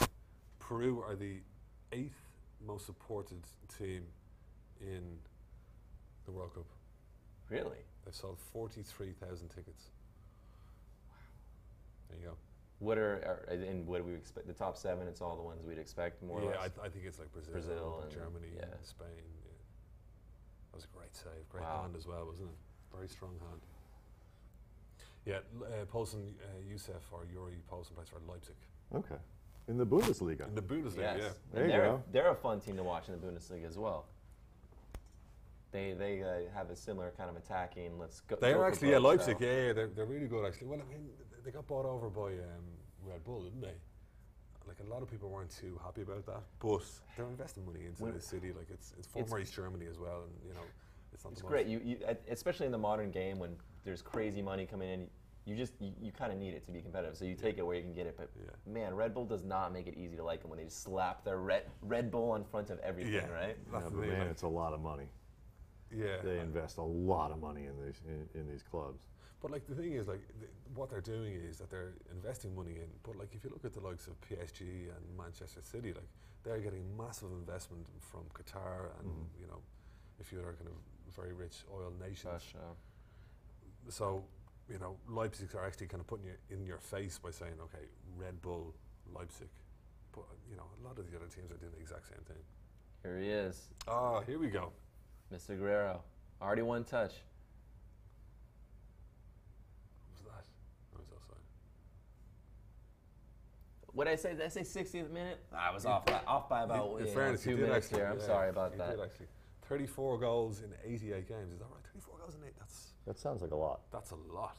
That's very good, actually. Especially when you consider they're playing in CONMEBOL against Brazil and Argentina. I know Leipzig are sponsored by Red Bull. Is he sponsored by Coca-Cola or? Hey. Just saying. Not anymore. Since he's clear to play, all Pepsi all the time. Yeah. Apparently, he was found innocent. Oh dear. Okay. Well, if it's good enough for FIFA, then run, Peru, Lord knows run. It's good enough for me. Then run, Peru.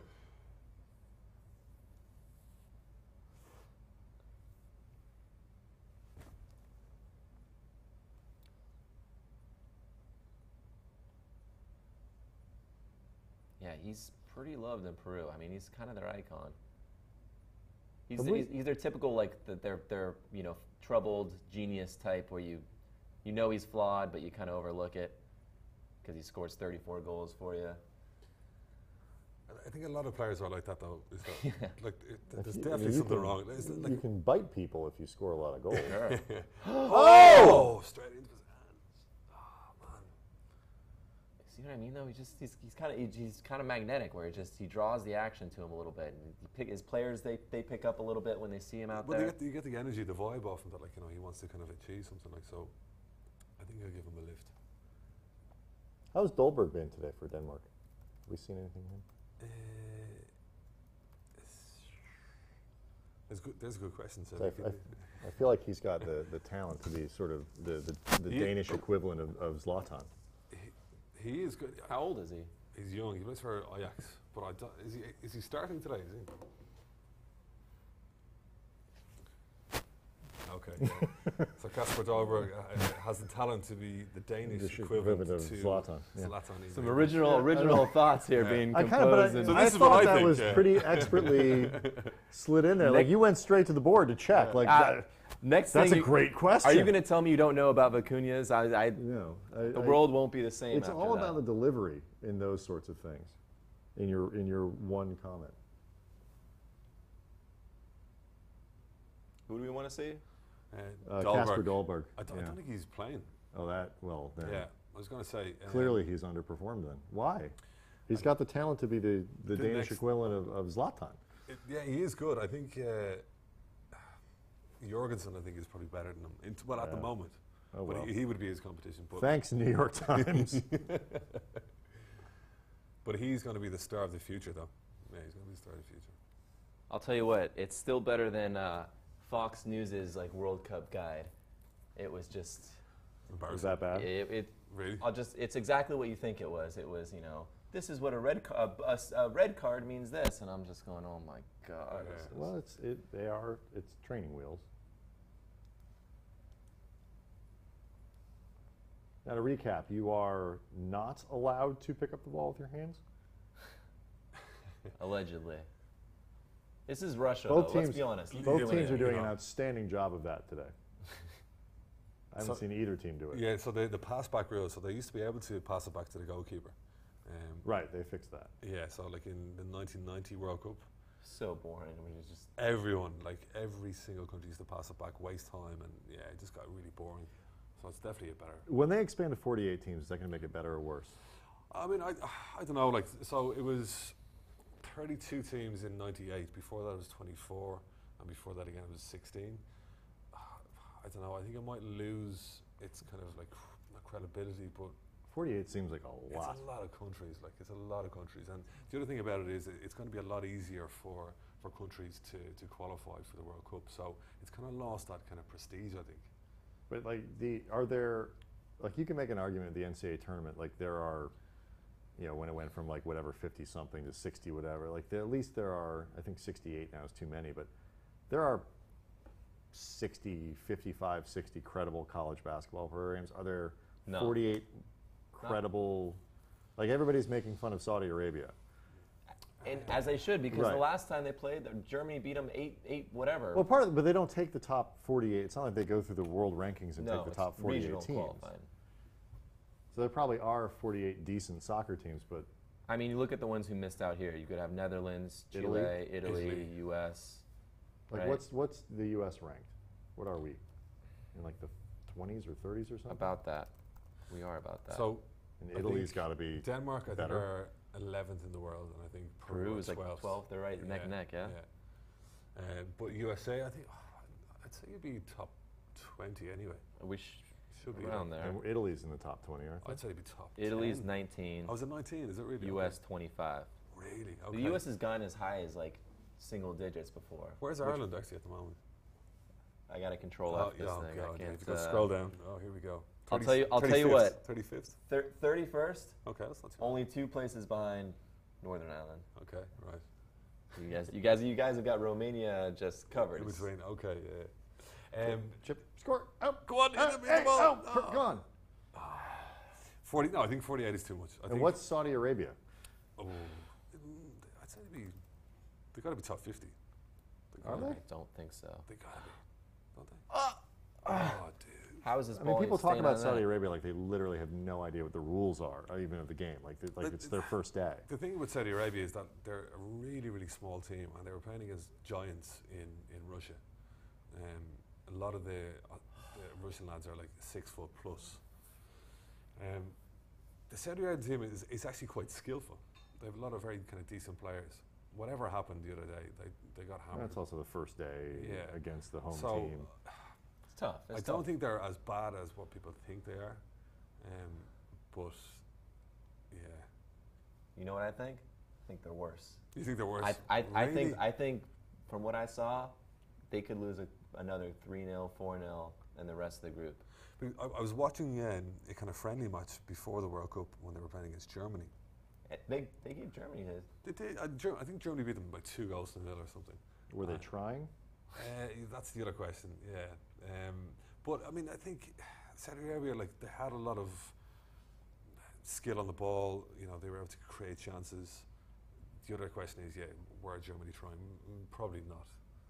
But yeah, I don't know. Even Germany not trying with their third string, it should still be a pretty comfortable result for them. It should. They shouldn't have to huff and puff just to beat 67th ranked. Okay. FIFA ranking. 67.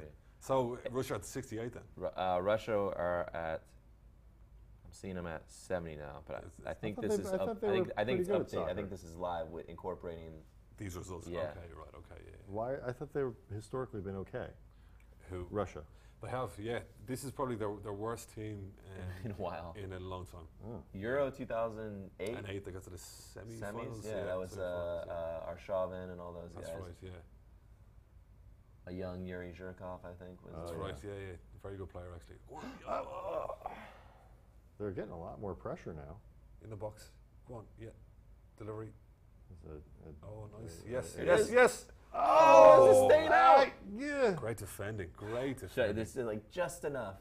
Enough. That was a great chip. Oh. Wow. Yeah, he did very well there. That Pilsen again, wasn't it, Jim? Yeah, it was. Man of the match, huh? Definitely, yeah.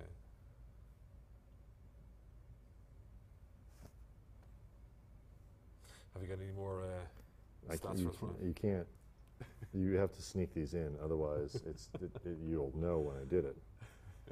Because that first one, I don't think I'll ever get a better result than that first one. Well, that's a fantastic question. Let's go to the board. I have to find out an answer. He's not even playing. You like how it took us that to figure Right. out? I was kind of thinking, Because in my head I'm going, I haven't seen him. Yeah, I was just think thinking He's completely been missed practically invisible in this match. him. That was I great. just don't understand it because he's got the potential to be a Danish Zlatan. in fairness, actually, in Football Manager, Kasper Dahlberg always does very, very well. His name comes up as like one of Always those. does very See? well. Yeah. What about Odegaard? Remember the? Odegaard, yeah, the Norwegian guy. Yeah, whatever happened to him? He went to Real and then he's Yeah, attitude or so something. he went on loan to a Dutch side called Hivernen, I think they're called, or Hervereen, whatever you pronounce it. There's two E's Yeah. consecutively somewhere, and it's Yeah. off-putting. So I think he went to them on loan. I don't think he made a massive impact. Oh, They're trying. so I don't know. Hopefully it Nice works out for him, play. but it doesn't look like he's going to be able to achieve the kind of greatness that he was predicted to do. Little bit of a Freddie Adu-ish. Yeah, I mean, Well, that didn't work out, did that it? didn't Yeah. work out at all. If I'm going to give you a hard time about Ireland and Okay, here we go. Denmark, you can bring up old Freddie. Still only 18 now, I think. Dude's been 23 for about 15 years. The last now. time I saw him, was he playing in some kind of Slovakian or Slovenian league? Well, he did break in when he was like 7. Yeah. Allegedly 7. Yeah, he got a massive kind of endorsement deal from, was it Nike or something? And signed a massive contract with them. It just didn't work out. Look at this guy, his surname is Delaney. And he's Danish. One of yours, huh? One of ours. Thomas Delaney. Couldn't be more Irish. Couldn't be more Irish. You know, Denmark, it's a cosmopolitan nation now. Progressive. Very progressive, capital of culture, I think. Here's Ericsson now again. First cross wasn't very good. Okay. Let's restore some order here. That's right. You two, knock it off. Don't make me go to the VAR again. He's got to get it over the first man. There we go. Oh, ooh. That's a good ball. And people like to Put it make out. fun, but there's an awful lot of pushing and shoving that goes on here. Sure. Grabbing and checking and falling down, and that guy's may not get back up. What's going Oh on here? no. What? What happened? What happened? Oh. Head injury? Stretcher, yeah. I got the I didn't even see it. This is nothing that a FIFA medic slapping him around can't Yeah. fix. Couple slaps and a little drip of water Right, on let's the get face. the. Whoa. Oh! Ow! Ow! Ow! Wow. That's like a hip bone, or is it a hand? Something got him right in Get the the- face. World War I medical brigade out here and Seriously. carry him off. No wonder he's getting back up on his own power. No, guys, I'm good. No. I got this. Oh, that's the guy who missed the penalty. No, Tapia. was it? I thought it was Yeah. Cueva. No, it wasn't. No, it was not Tapia. It wasn't Tapia? No. It was Cueva, right? Was it Cueva? I don't know. It wasn't that. Right. Dahlberg anyway, I know that for a fact. Right. It was Dahlberg. Dahlberg never misses those. Yeah, the guy who missed the kick had a different haircut. Okay. Right. Yeah, well, just rinse your head off. It's fine. You're good to go. But it's just as effective as the magic spray. Just spray it on your ankles. It busted? Nah, you're fine. You're grand, yeah. Deer antler hormone. Yeah, exactly.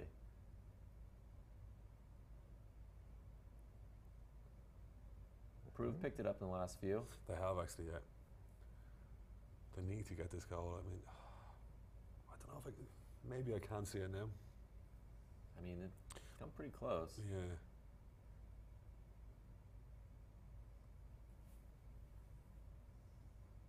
He seems okay. Yeah, just a little slap and he's good.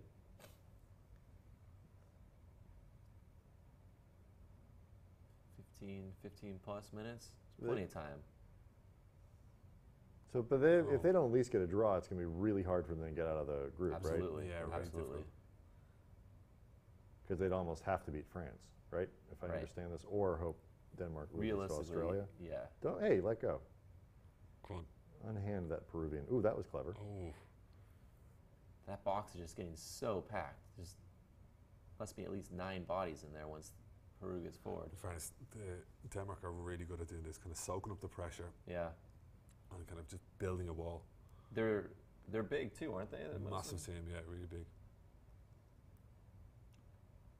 Oh, he's well there. Other than really Guerrero, there's not it's not a lot of muscle in Peru. It doesn't really seem like. Yeah, they do look a lot smaller, don't they, on the pitch? Delicate like vicuñas. It could happen though. Score, score, score.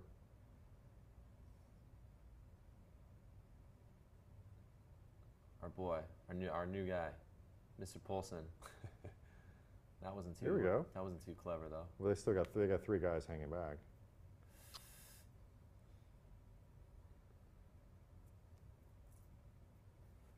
I like the urgency from Peru though. It's fun.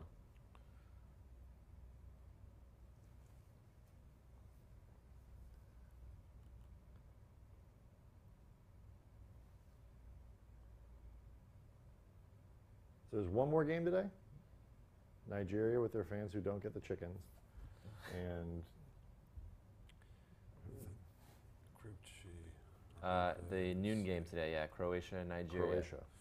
They're good. Croatia's good. They're good. They have good players. Is Nigeria good? Like historically, like I think that's like the one American or the one African team that Americans always assume is good. Are they? So They're a lot better now. I think it's kind of Yeah. like their next kind of golden generation. Right. Their last one was like in the 90s. Well, they beat the Exactly, U.S. yeah. right Yeah. in the World Cup. That's right. Amakachi, like loads of guys Yeah. there were very, very good.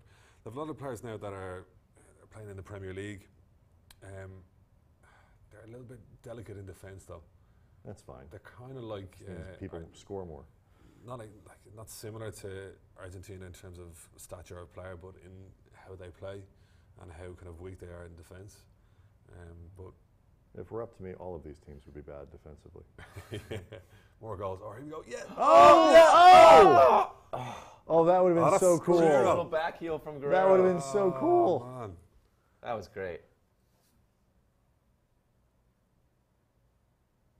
He did well there as well. Did it catch the defender? Oh yeah, he caught everybody off guard. Yeah, that's a corner, I think it isn't it? No, No, didn't I? no, didn't. nope. I love that when the goalkeeper looks back and there's that quarter of a second where you don't know which Yeah, way what's the going on, post yeah. is going Like you in. think it's going to be out, Yeah. but ooh, yeah, Denmark's like ooh. Too hot to handle. Nigeria, they've always done well at the youth level, like the U17, U20, and they always say the next generation. You know, they go to because the Olympics, it's all youth players. It's all under 23, and you only get like 3 full players that are above that age. So it's young players, and they do well at the Olympics, and they kind of get this hype. But I honestly think the Nigerian FA is a little bit corrupt. I and think so as well. Yeah. They're hard to kind of in it believe. for the money, and they're not really developing talent. They don't put together a good program. Yeah. That So sounds totally plausible. So which of the African countries are Are the best. is it Senegal who's the best one this year? I think Senegal's a little bit of a sleeper this year. I think they could do okay. They could, especially in their group where it's They have a little- great defence. They have a really, really solid defence. They have Mane as well. He's a great player. Again, I think they're kind of like Nigeria. I wouldn't kind of fully be kind of behind them. I feel like that they can make mistakes. Yeah. Are they the best African team? Oh, that was offside. See, I think that Morocco. Really? Yeah. Or That guy, that's the guy who always looks Even Egypt kind of probably unsure when he offside, makes the call. Was he offside? Yeah, Yeah, he was. All right, this is a haircut. That's my guy. Getting the band back together. Seriously, he looks a bit like a roadie, doesn't he?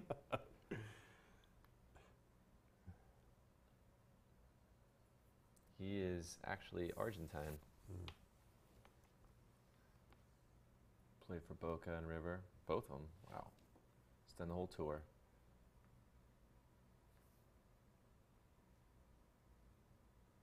Some player. Jorgensen. Denmark. Now we'll make it two of your guys then if we get them on. Eriksson and your boy. The next Zlatan? The next Danish Zlatan. Zlatan. What do you think about Zlatan? What's your kind of? I'm a huge fan. Did you have much knowledge of him before he came? I mean, what was? I'd heard the name. Never watched him. It's a memorable play. name. I'd never watched him. I'm sure maybe I'd seen him play. I don't know, but no, not really. He's impressed you with his persona. Yeah, it's all and persona. his play. He scored goals like how he scored. It's hard to. Well, it was the full page ad. You're welcome. You're welcome. You're welcome. Like that's awesome. Like Eriksson. Oh, great save. I keep thinking it's Eriksson. What's his name out there? Jorgensen. Yeah. He's kind of got the same run.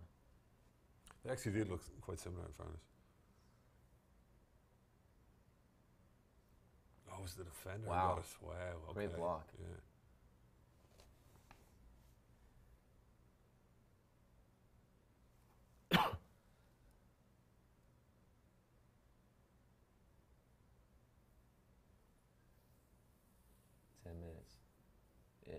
Ish. there's been a lot of stoppage in this half. Yeah, you think we'll get a few added on? Not much. I feel like they like to keep these early round games punctual. They don't like adding a lot of time. Got to keep the sponsors happy. Just Yeah. keep it moving. Turn them and burn them.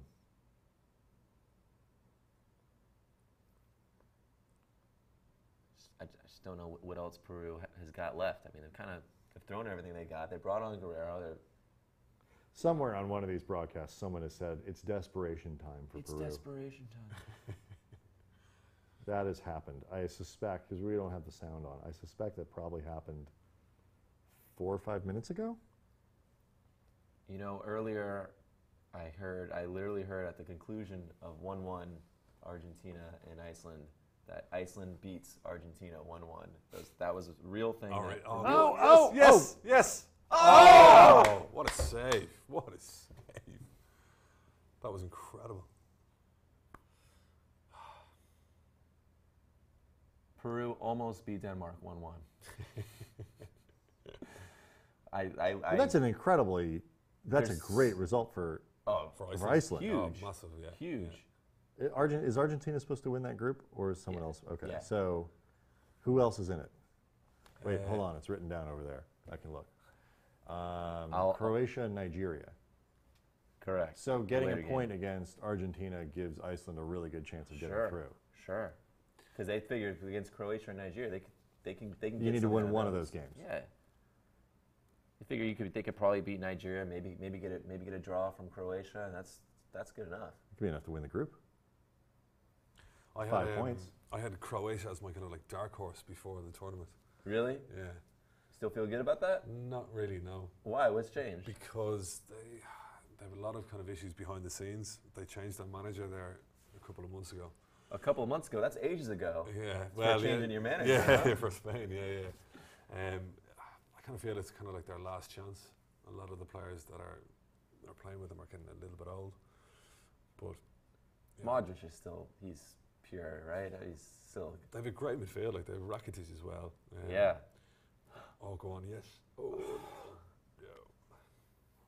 yeah, Rakitic is great. Kramaric up front is a decent striker. But I think you can only really kind of get an understanding of how the teams are like when you watch them in the World Cup.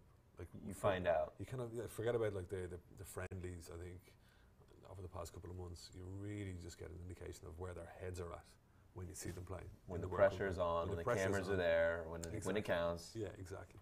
How much can you disassociate like things you've seen on Football Manager from your eye test? Oh, Save. Peru's still in it.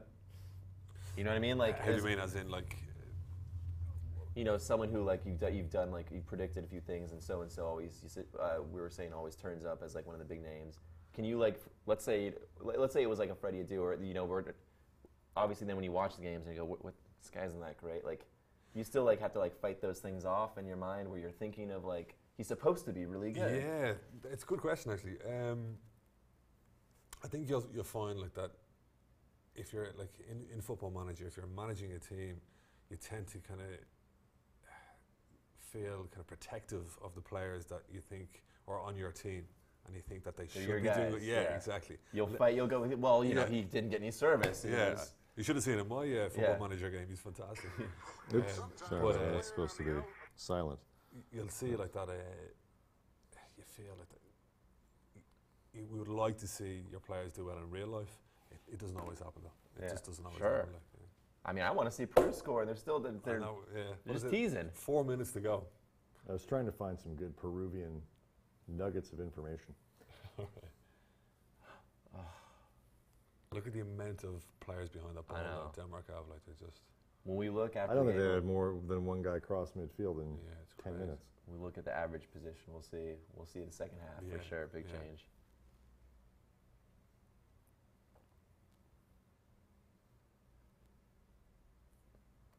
Still got another sub or so, don't they? I think Peru can bring someone on. I don't know who, but something different.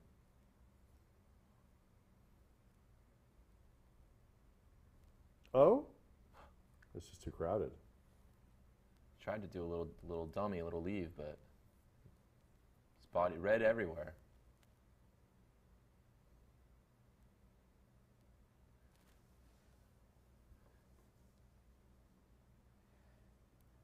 Scotty So if ball. you play it back with your head, the goalie can pick it up if it's on the same team? Head or chest, yeah. Yeah. That seems stupid. You'd like to see it just total. Well, either you can or you can't. Why should your head be the determining factor? You're still passing it back to your guy.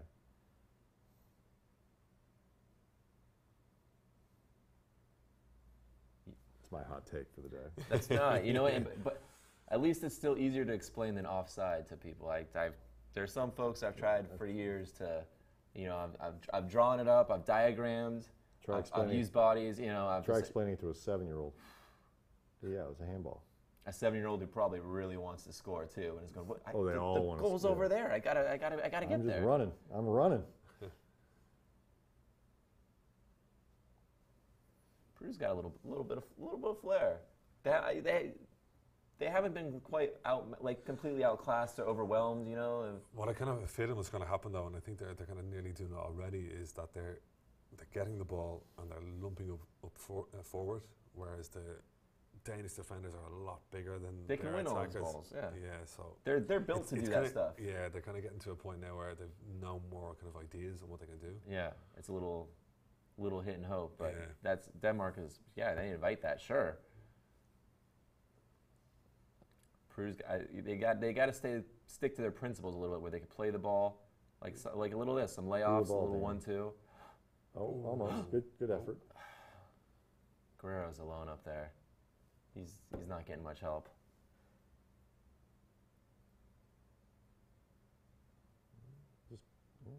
Oh, No. that looked illegal. That No, looked why like not? cheating. Letting it go.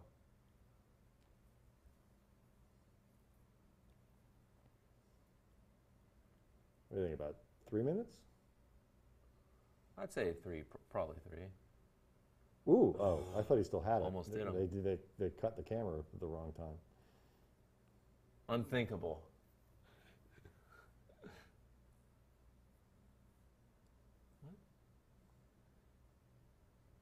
Like here, they can't just give up and go for the easy cross from. The guys still try and play forward, maybe.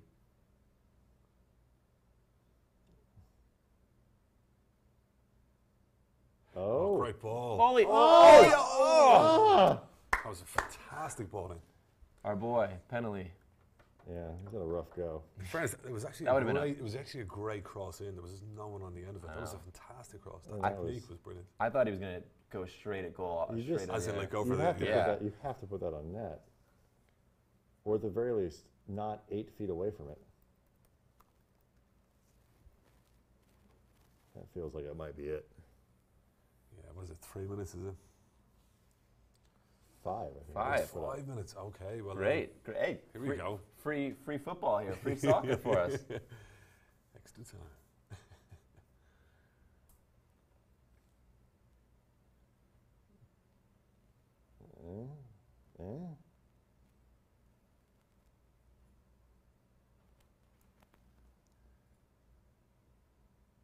It's got to happen. I feel like they've just been knocking on the door.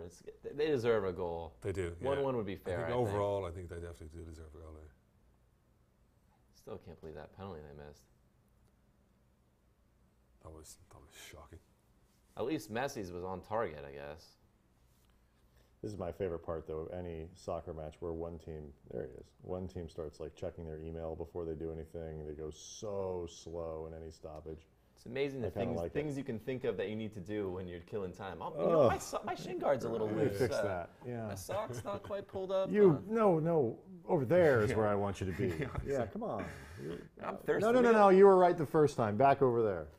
Man, I'm really tired. I better walk for a minute. Let me just walk to the corner.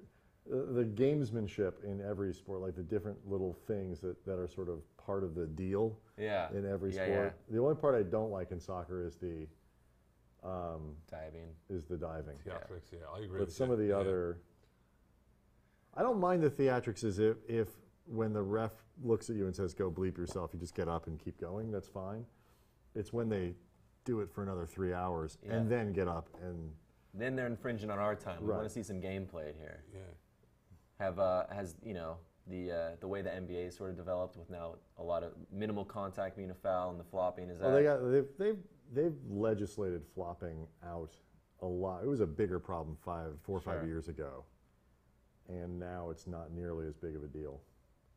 You think just taking the hard line is the way to go? Just I don't know if you can get rid of it in soccer culturally.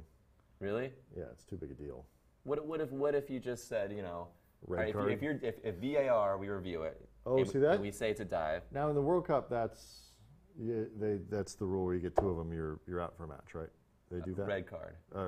Is the yellows like yellow is a caution? It's like 2 yellows, right? But 2 yellows and you're done. Exactly. So I mean, what if you go back and review?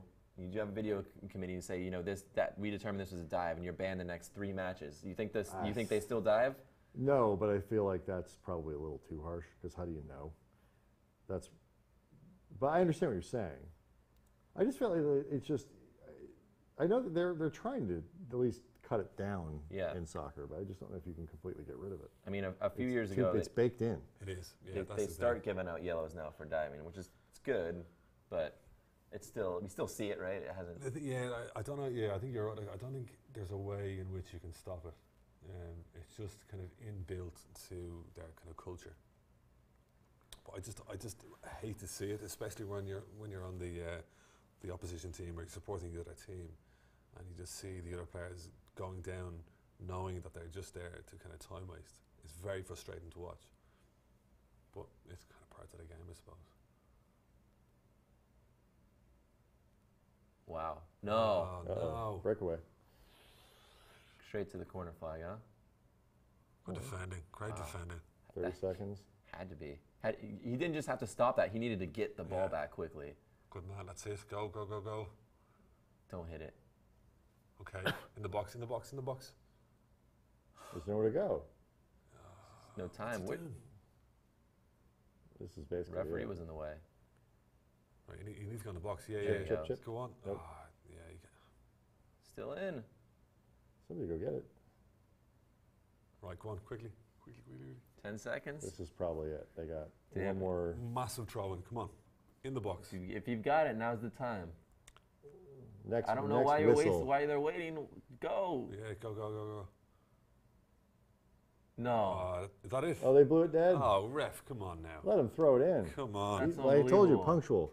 95. Yeah, on the button. I gave you 5 minutes. Jeez, what were they waiting for at the end? They didn't even get one last shot. Poor Peru. They played well. They didn't make the Vicuña proud, but they played all right. No, I think they did. You think they absolutely their performance was good. It was good. It was all right. It was spirited, I would say. I think they tried their best. They were lacking when it came to finishing.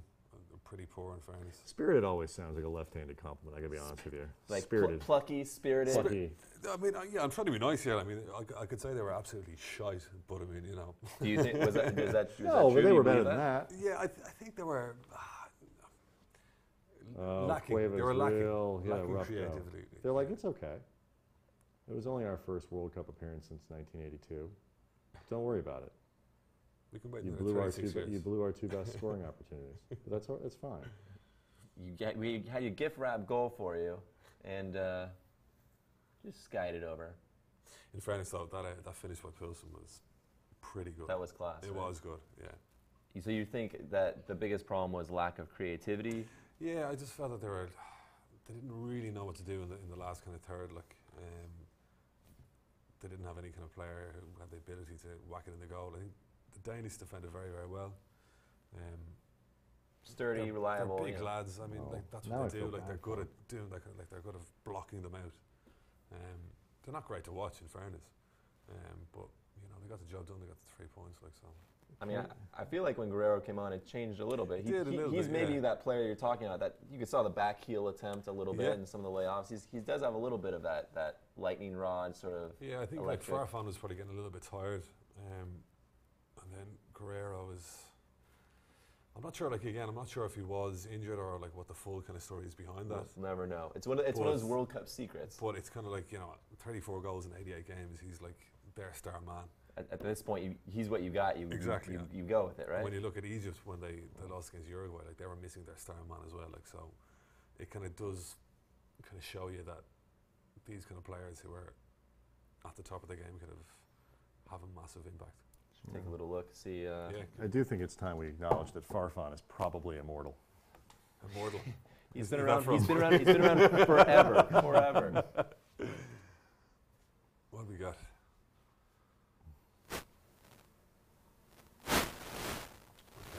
Possession, Peru had a little bit of majority. Pretty evenly matched, what we've seen. In the second half, even more so. Wow. You can really see they were the team that was going for it after the goal, at least. After the goal, yeah. So let's look at average position. You want to look at one team first? How about Denmark? Okay. So similar more so to what we were seeing earlier. Not a lot changed. They pretty compact, which is usually a sign of a more defensively organized team when you see less space in between, as opposed to Peru that they've got a bit more more to the left hand side. Like, and bigger gaps in between. Yeah. Cueva, and then you can see when the change was made. Well, they kind of had to go for it though, didn't they? Guerrero, he number was 9, playing almost by himself up there. That's the thing. Like when you do go a goal behind, like it changes so much in terms of like your style of play. Some things just go out the window, right? Just go out the window. You're like, okay, well, that was plan A. We need to go to plan B or plan C now. Let's stay with our man Guerrero. Let's look at his touches when he came on. So all in the second half, of course. 14. One defensive clearance I think he had there, but you know, popping up a little on the right in the center. He kind of gets that free roll maybe Eriksson does, right? Yeah, like I mean, he's one of the players that can actually make a difference. Like, so you're not as enamored as I am. I'm gathering that. I'm no like I mean, again, you know, I can't deny his record. If I did know a lot more about him, maybe I can give a bit more of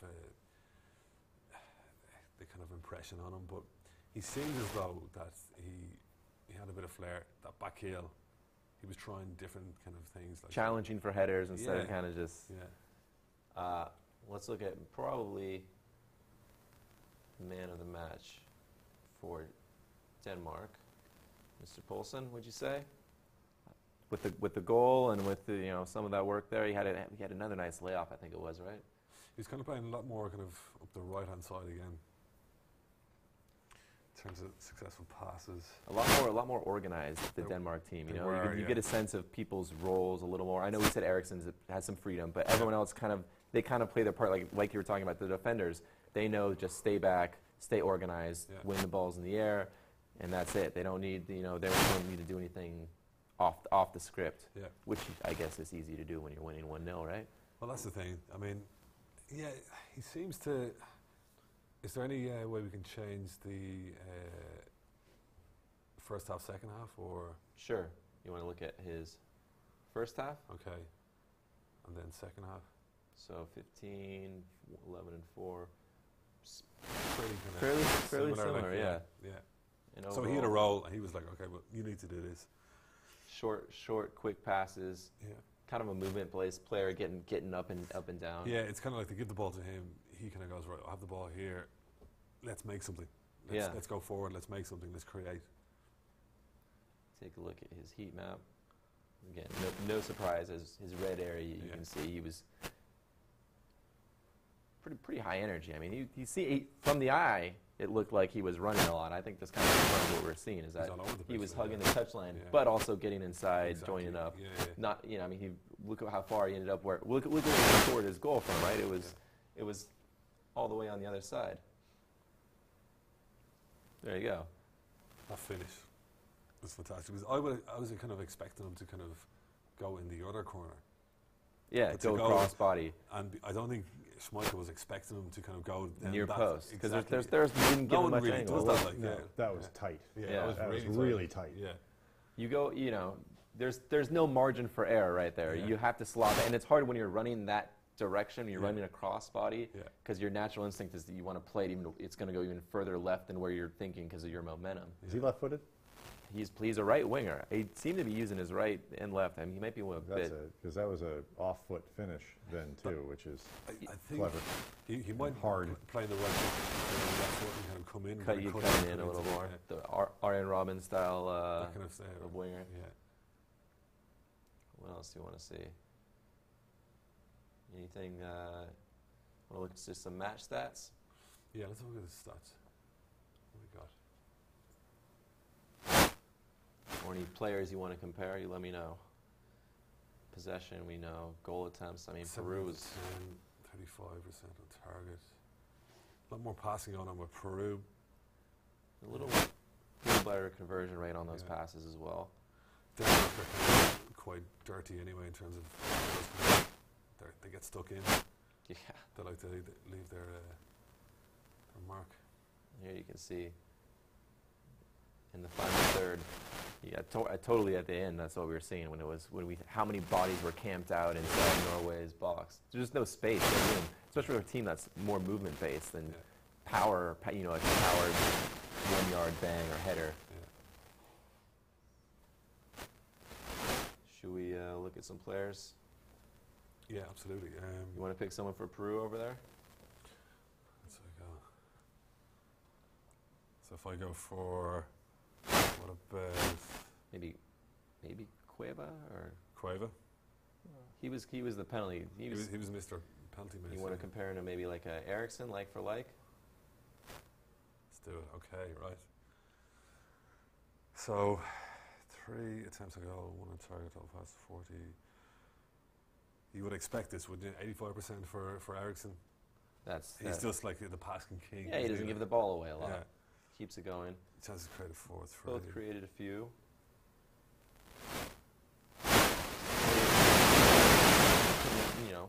More attempted and completed by Cueva, just not at a better rate. It's not bad. Yeah, I do think Cueva had a pretty decent game other than that penalty, but he shanked that last cross in the end too. Last best chance for Peru. He didn't even put it on net. That ball's got to find a way to at least get to the goalie. But you know what's actually quite funny is that you can see like the difference between the quality of players that you're dealing with here. You're dealing with like Christian Eriksen, one of the best attacking midfielders in the world. Sure. You kind of look at successful passes, 85%. Like that's incredible. You're impressed by that. That impresses you. It's just he's just so good on the ball, and his vision and how he creates things is just. I think it's fantastic. I mean, you think 40 times he's attempting to pass, 40 times, and only 6 of those doesn't go to this guy. Yeah. It's pretty impressive. I mean, that hurts Peru, just not getting the ball, not getting that little whiff of the ball, right? Even that pass that he had to Poulsen. Like the way there's a guy on the right-hand side, he was on the left, picked out the perfect weight of a pass as well. Yeah, absolutely. And then Poulsen just did the job, I mean, as tricky as that finish was, ultimately deciding to go near post, he put it on a platter. He didn't have to break stride. He didn't have to slow down. If that pass isn't weighted right, then he has to slow, and all of a sudden the defender's here, and then he's in front of you, and you have to cut, or... And that's the difference between a player who's on 175k a week to a player who's probably on a lot less than that. Sure. Do you know what I mean? A Sure. week? That's good. Yeah. Good money. Yeah. It's not bad actually. Yeah. Should we take a little preview of what's the next match? Nigeria, we said? Nigeria and Croatia. Yeah.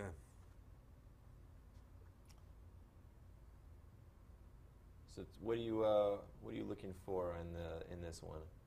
In terms of who I think will win, or predictions, or Yeah, maybe a little bit of okay. So this is what I like about Croatia. The midfield is absolutely fantastic. Modric, Real Madrid, Rakitic, Barcelona, two of the best clubs in Europe.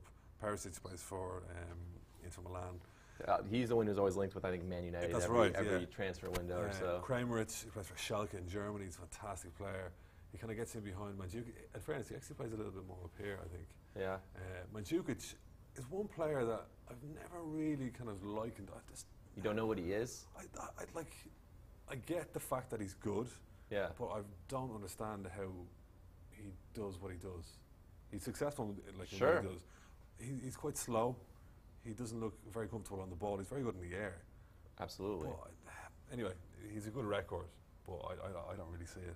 Defensively, Lovren, listen, you know, he's done okay. there's worse out there. There is worse. He's getting a little bit old as well. Subicic, again, fantastic goalkeeper. I don't know these guys here, Strinic and... I'm not familiar with myself.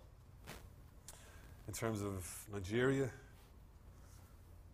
The old man, still. yeah, former Chelsea player. Iwobi is probably their Iwobi's star player. Moses plays for Chelsea.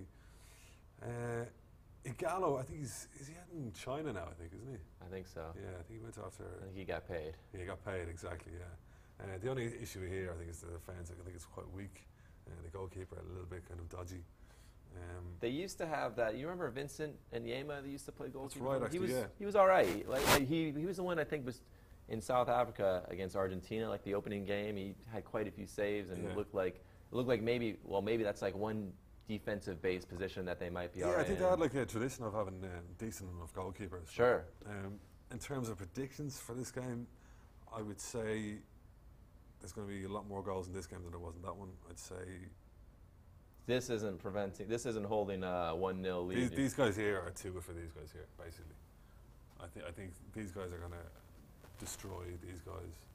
But again, you might have the likes of Iwobi, Igalo, who might be able to do damage on these guys here. So I think it's going to be a lot more goals. Over 2.5 goals. Really? Yeah. I mean, it's kind of hard to argue that when you see Barcelona and Real Madrid sitting in the midfield there. Yeah, so I think it's going to be a good game. All right. In this one, final verdict, Peru. Any hope of qualifying, getting out of the group now, or are they toast? I think it's going to be very difficult. I think, as Brian was saying, I think they need to get a result against France. Spot on analysis. Get a hang of this. It's going to be tough. But listen, never say never. Never say never. Did France look the part this morning, or you think, No, that no. maybe a Denmark, or maybe a The most important person in the French team is Didier Deschamps. But they have a fantastic, the manager. Yeah, so they have a fantastic player in every single position on the team. Like they have a wealth of experience. Like they're all playing for like massive clubs around Europe, but they have a lot of egos. And I think the most important person is Deschamps, because he's going to control them. He needs to kind of go, listen lads, this is what the plan is, and if he can't control them, he's going to suffer. I think it was like last World Cup or the World Cup before, I think they got knocked out in the first round. They were in the pre-tournament kind of favourites to win, and because the manager couldn't control them, sure. you know, they just didn't perform. But they weren't great today. I thought Australia deserved to get at least a point anyway. So maybe not all doom and gloom for Peru. Still a little bit of hope here. Maybe Group C is a little wide open. Brian, what'd you think? What was your big takeaway today? Have we won you over yet, or is it going to take a few more matches? I've told you before. I'm into it. This is the kind of event.